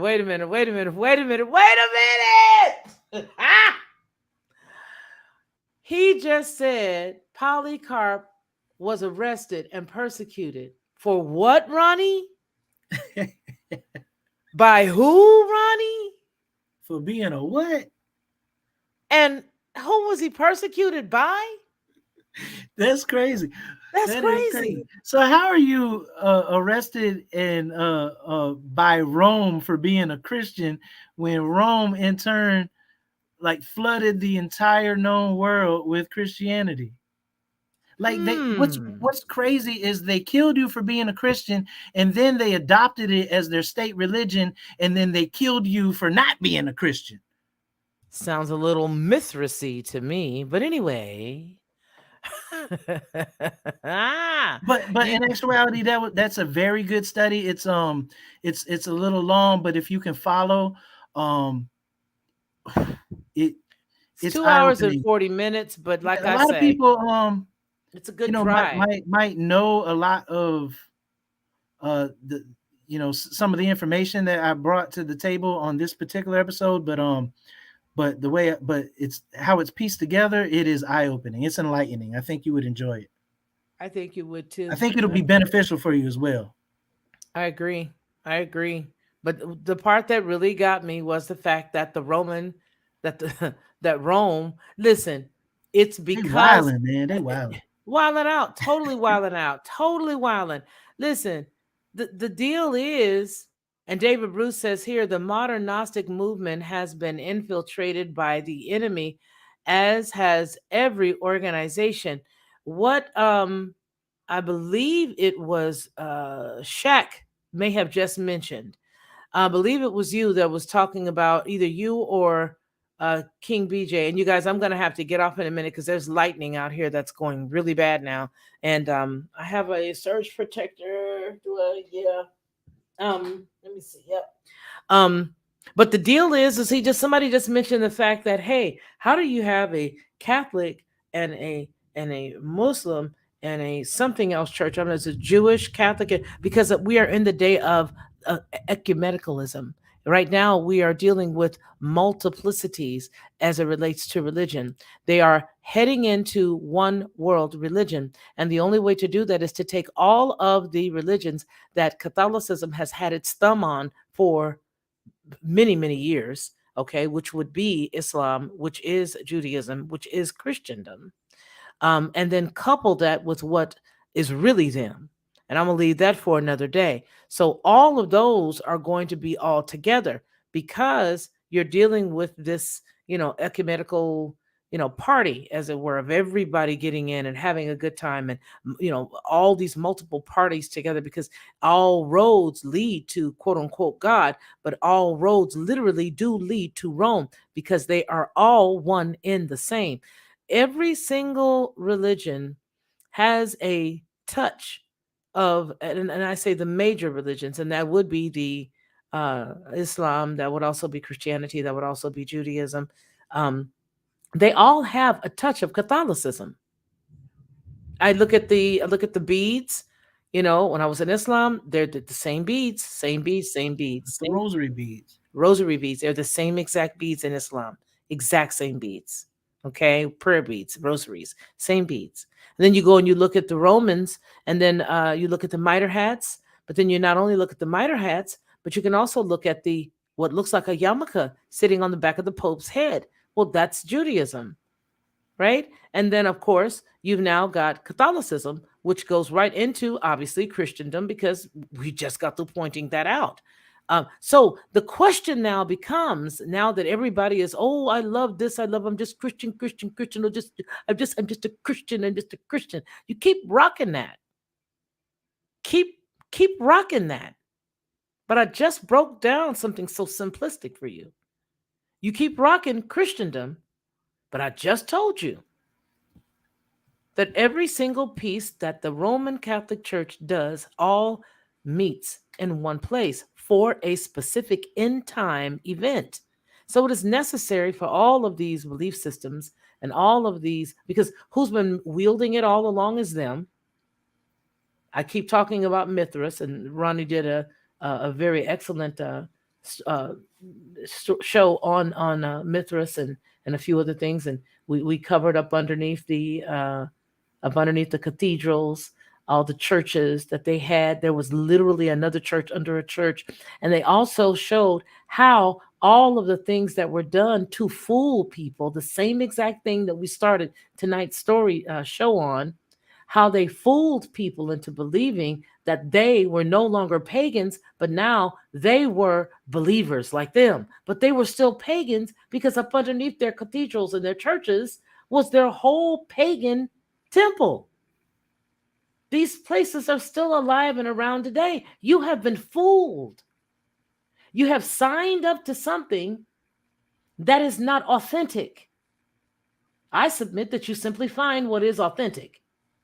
All I'm telling you is there is something that you have signed up to that is not authentic. And with that, don't believe me. Don't believe me. I need you to not believe me, and I need you to locate, highlight, underline, red pen this truth so that it means something, and it's rhema, you like Greek, down inside of your soul, that it is real to you, that it is useful to you. This is a necessary thing. It's time out for playing games.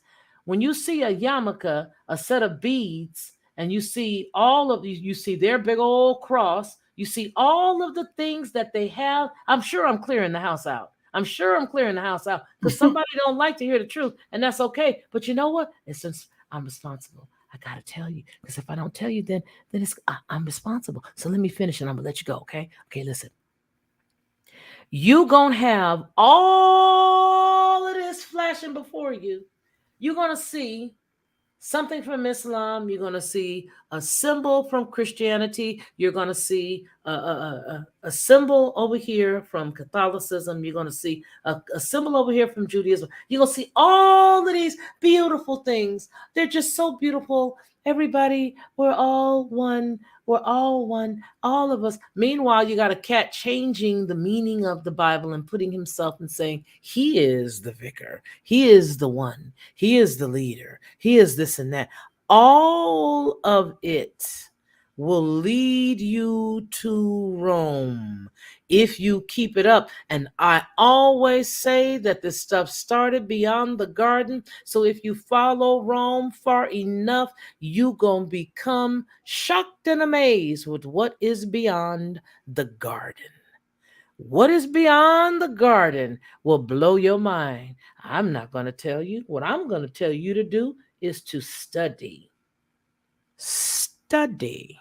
Get this information down inside of your mind and let it go from your mind. I told you guys the other day what I was doing. I told you that this was the week of talking of being Bane, because Bane warned everybody. He warned them all. Oh, this is for the people. He warned y'all. He warned everybody that what's about to happen is going to change everybody's brain, and it's going to flip everything upside down. So you're going to have to get yourself together, go study, and understand that what you are about to learn is not just for you, but it's also for the people that are under you. It's for your children, your grandchildren, because you ain't got a lot of time to relearn this stuff.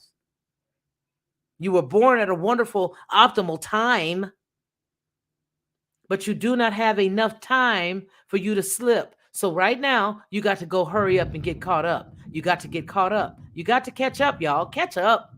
Don't believe me. Do not believe me. I need you to doubt me. I love you. I love you so much. I don't want you to put no trust in nothing I'm saying. I want you to go dig, and I need you to dig, because you got to teach your kids and your grandkids and your nephews and the nieces that will listen. Because when we leave here, they will be left.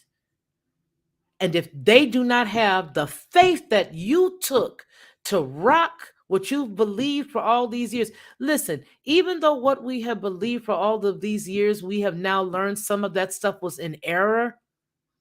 You have more power in you than they will ever have if you do not take the new nuggets that's been revealed to you in this dispensation and share it and impart it unto them. They will be weak. They will be consumed. They will not be able to make it. You have got to take what we're telling you, got to take what we're sharing, break it down. Don't believe us. Study it on your own. And then when you study it on your own, you can give it to the children so that way they can stand. I ain't got but 13 in here. We done dropped from 19 to 13. But you know what? That's all good, because that means that the people who want to hold on to Rome just dropped off. So let me go ahead on and pull your ear, player. Let me tell you something, sis. This is what you need to do, right?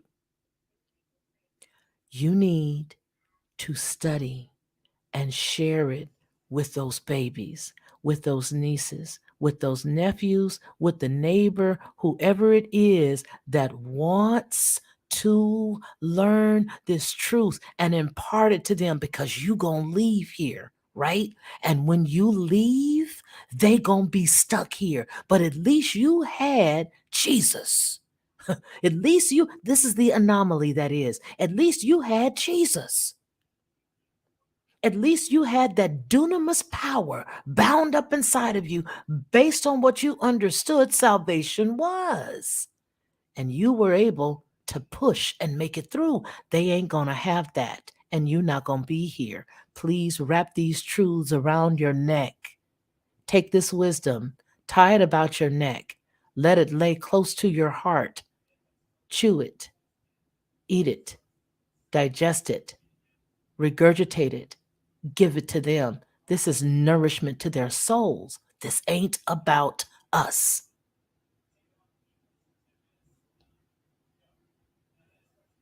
There ain't no way that we can do this alone. We got to take the truth. See, truth ain't gonna be given in a big old gigantic place. You ain't gonna get truth where you got 1,000 and 5,000 and 10,000. Something's a little off about that. See, when you go down, I'm gonna tell you guys something. You go to the juke joints back in the day. You want to hear the good food, you want to hear the good music and eat the good food and drink the good drink. You find them little old bitty hole in the walls where they got an old band out there playing just a rhythm section, and they got some real good food. And they got some good drink. And you go in and you spend a little or nothing. And you have a good time. Little bitty small joint. Well, then you can juxtapose that to going to a very large place. The food tastes like paper and a little bit like cardboard. It has no flavor. The drinks were not good. They didn't have any good band. The band was somebody's cousin who they just found to come in and play and fill up the space. What am I saying? What I'm saying is you thought going to that big place, you was going to find something that was going to be good to you. But now you over here in this little place, and what you don't believe is going to amaze you. So I want to tell you, you're not going to believe if you go down into our playlist and you start rummaging around that you're going to find some stuff that's going to save your nephew. Yeah, that one that keep going to jail. You're going to find some stuff, some information that's going to save him. You're going to find some stuff, some information that's going to save that niece. All right? You're going to run up on a couple of testimonies where I'm telling you the truth about my past and about my life, and that's going to help save somebody. What I'm trying to tell y'all is we getting ready to go. You got to do your due diligence and give this truth to those who will listen. Please. Please. And that's it. That's all. That's all. That's it. There ain't no more. There's no more after that, because it ain't about you. All of us with this gray hair on our heads. Thank you, Dripping and Gaming. Thank you, baby. All of us with this gray hair on our heads. It's time out for us. Don't y'all get it? It's time out for us. Y'all get it, right? It's time out for us. We done. Somebody with arrogance would say, well, I ain't done. I got a whole lot more years. Well, okay, that's cool. But why you got them whole lot more years? Would you do me one big gigantic favor and get it together? Quit tripping. Take this word, tie it about your neck, get this truth, and share it.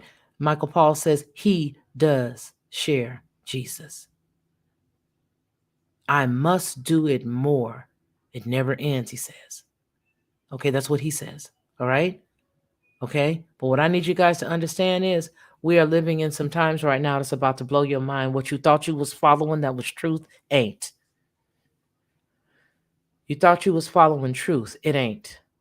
And just like we talked about at the top of the hour, at the top of the show, I should say, well, we were dealing specifically with the fact that now all of a sudden the moon means something, but we dug back as far as Ronnie could bring to us, 1969, they were doing things on the new moon day then. But we cannot convince people about the new moon day. We cannot convince people about the moon. We can't convince people that it's not Saturday, that the Sabbath does move. It's not just one specific day. We can't convince people that people want to argue that. And yet, here's NASA using the exact same statistics that are listed for us in the word of truth.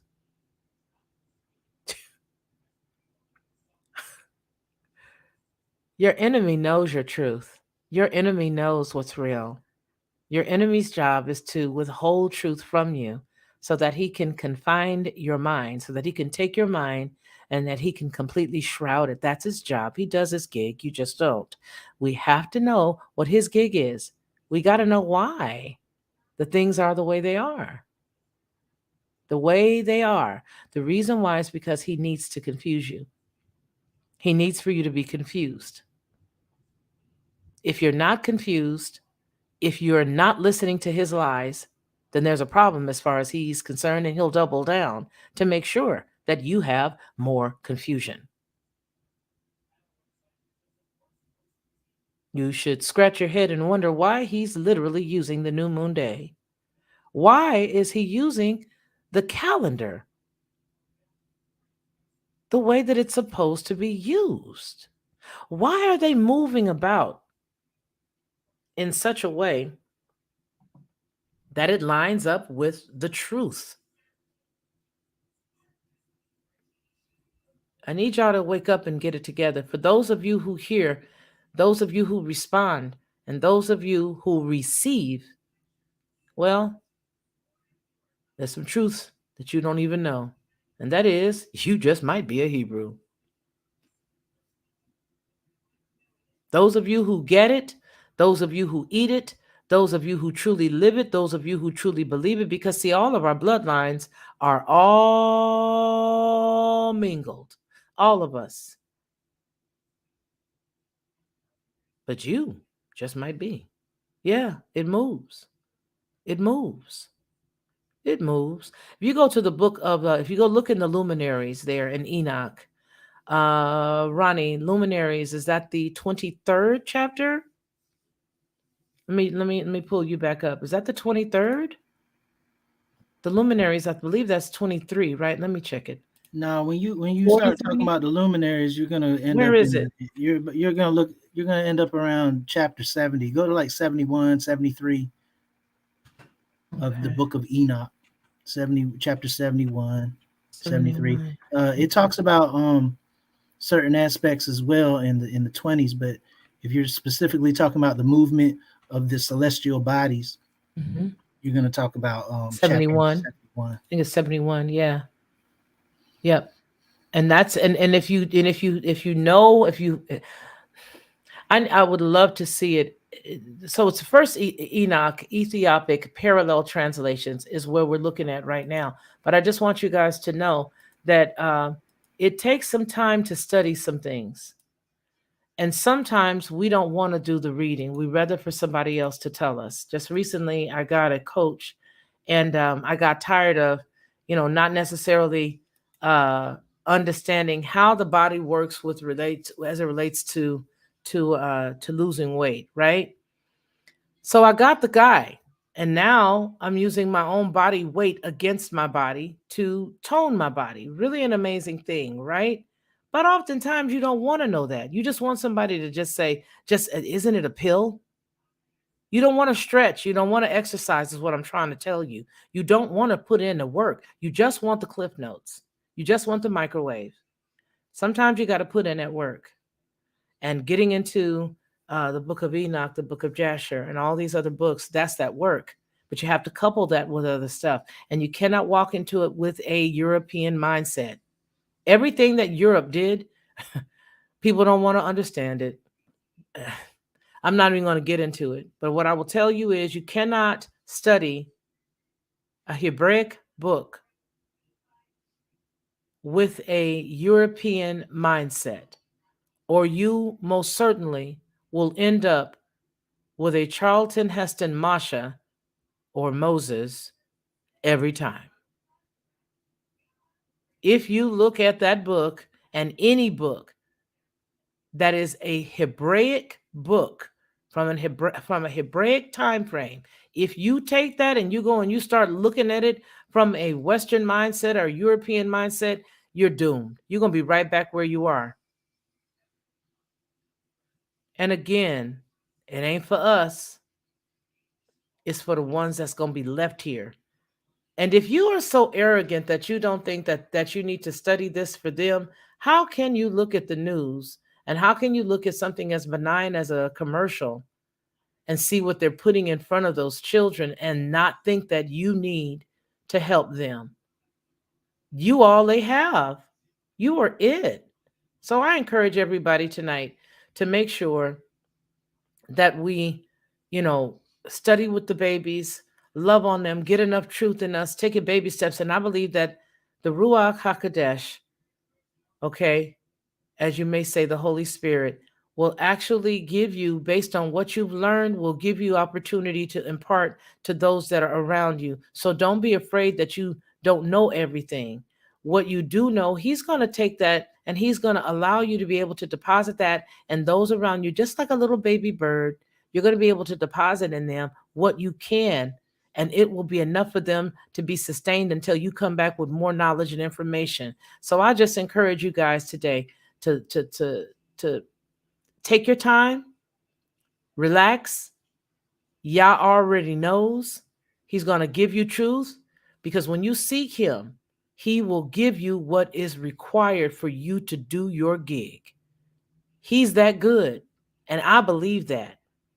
And I believe that everybody who is listening, I'm glad that everybody that's not supposed to be here is gone. Because I truly believe that when it comes to nuggets of truth, I don't like wasting my breath, whether I'm in person and I'm speaking to a crowd of people, or whether I'm in this type of setting. I don't like talking to folks who don't want to listen. So when it's the least amount of us, that's when we can really rap and get down. Because I know those who are here, it's for you. So I was sent here for you, and you were sent here for those around you so that you can impart truth. Go ahead and look at our playlists. You can send us any questions or email us any questions that you have. Okay, that will be for Ronnie Man, for myself, or either Lee. Any of us that you've seen on this platform, you can send emails to info@FeliciaLockhart.com. It's just like Felicia. info@FeliciaLockhart.com is what it looks like. Okay, for those of you who know me and you just want to maybe drop me a line and give me some information about a video or a book or a story or something, you can go to Felicia at FeliciaLockhart.com. It's my email address. So let's get acquainted with the truth, you guys. And remember that the time is really, really short. It's very short. We got a lot of catching up to do. And we got a lot of truth to uncover.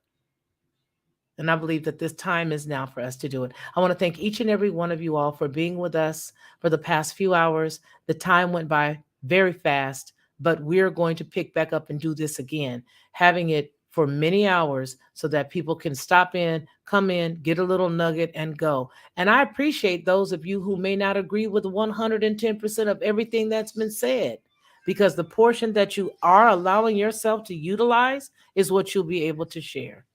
And I appreciate you guys.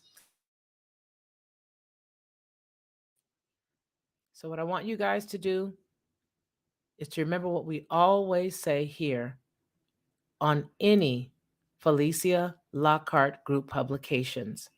And that is that man shall not live by bread alone, but by every word that proceeds out of the mouth of the Most High. You guys take care of yourselves. Nobody else around you will be well. Take care of yourselves, and then I want you to take care of everybody else around you.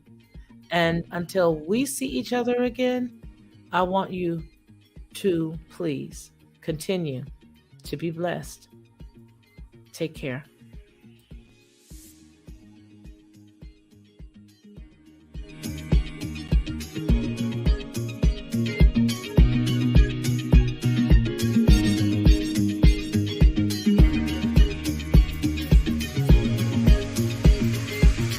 To receive instant notification each time I upload, please hit the subscribe button and the bell notification.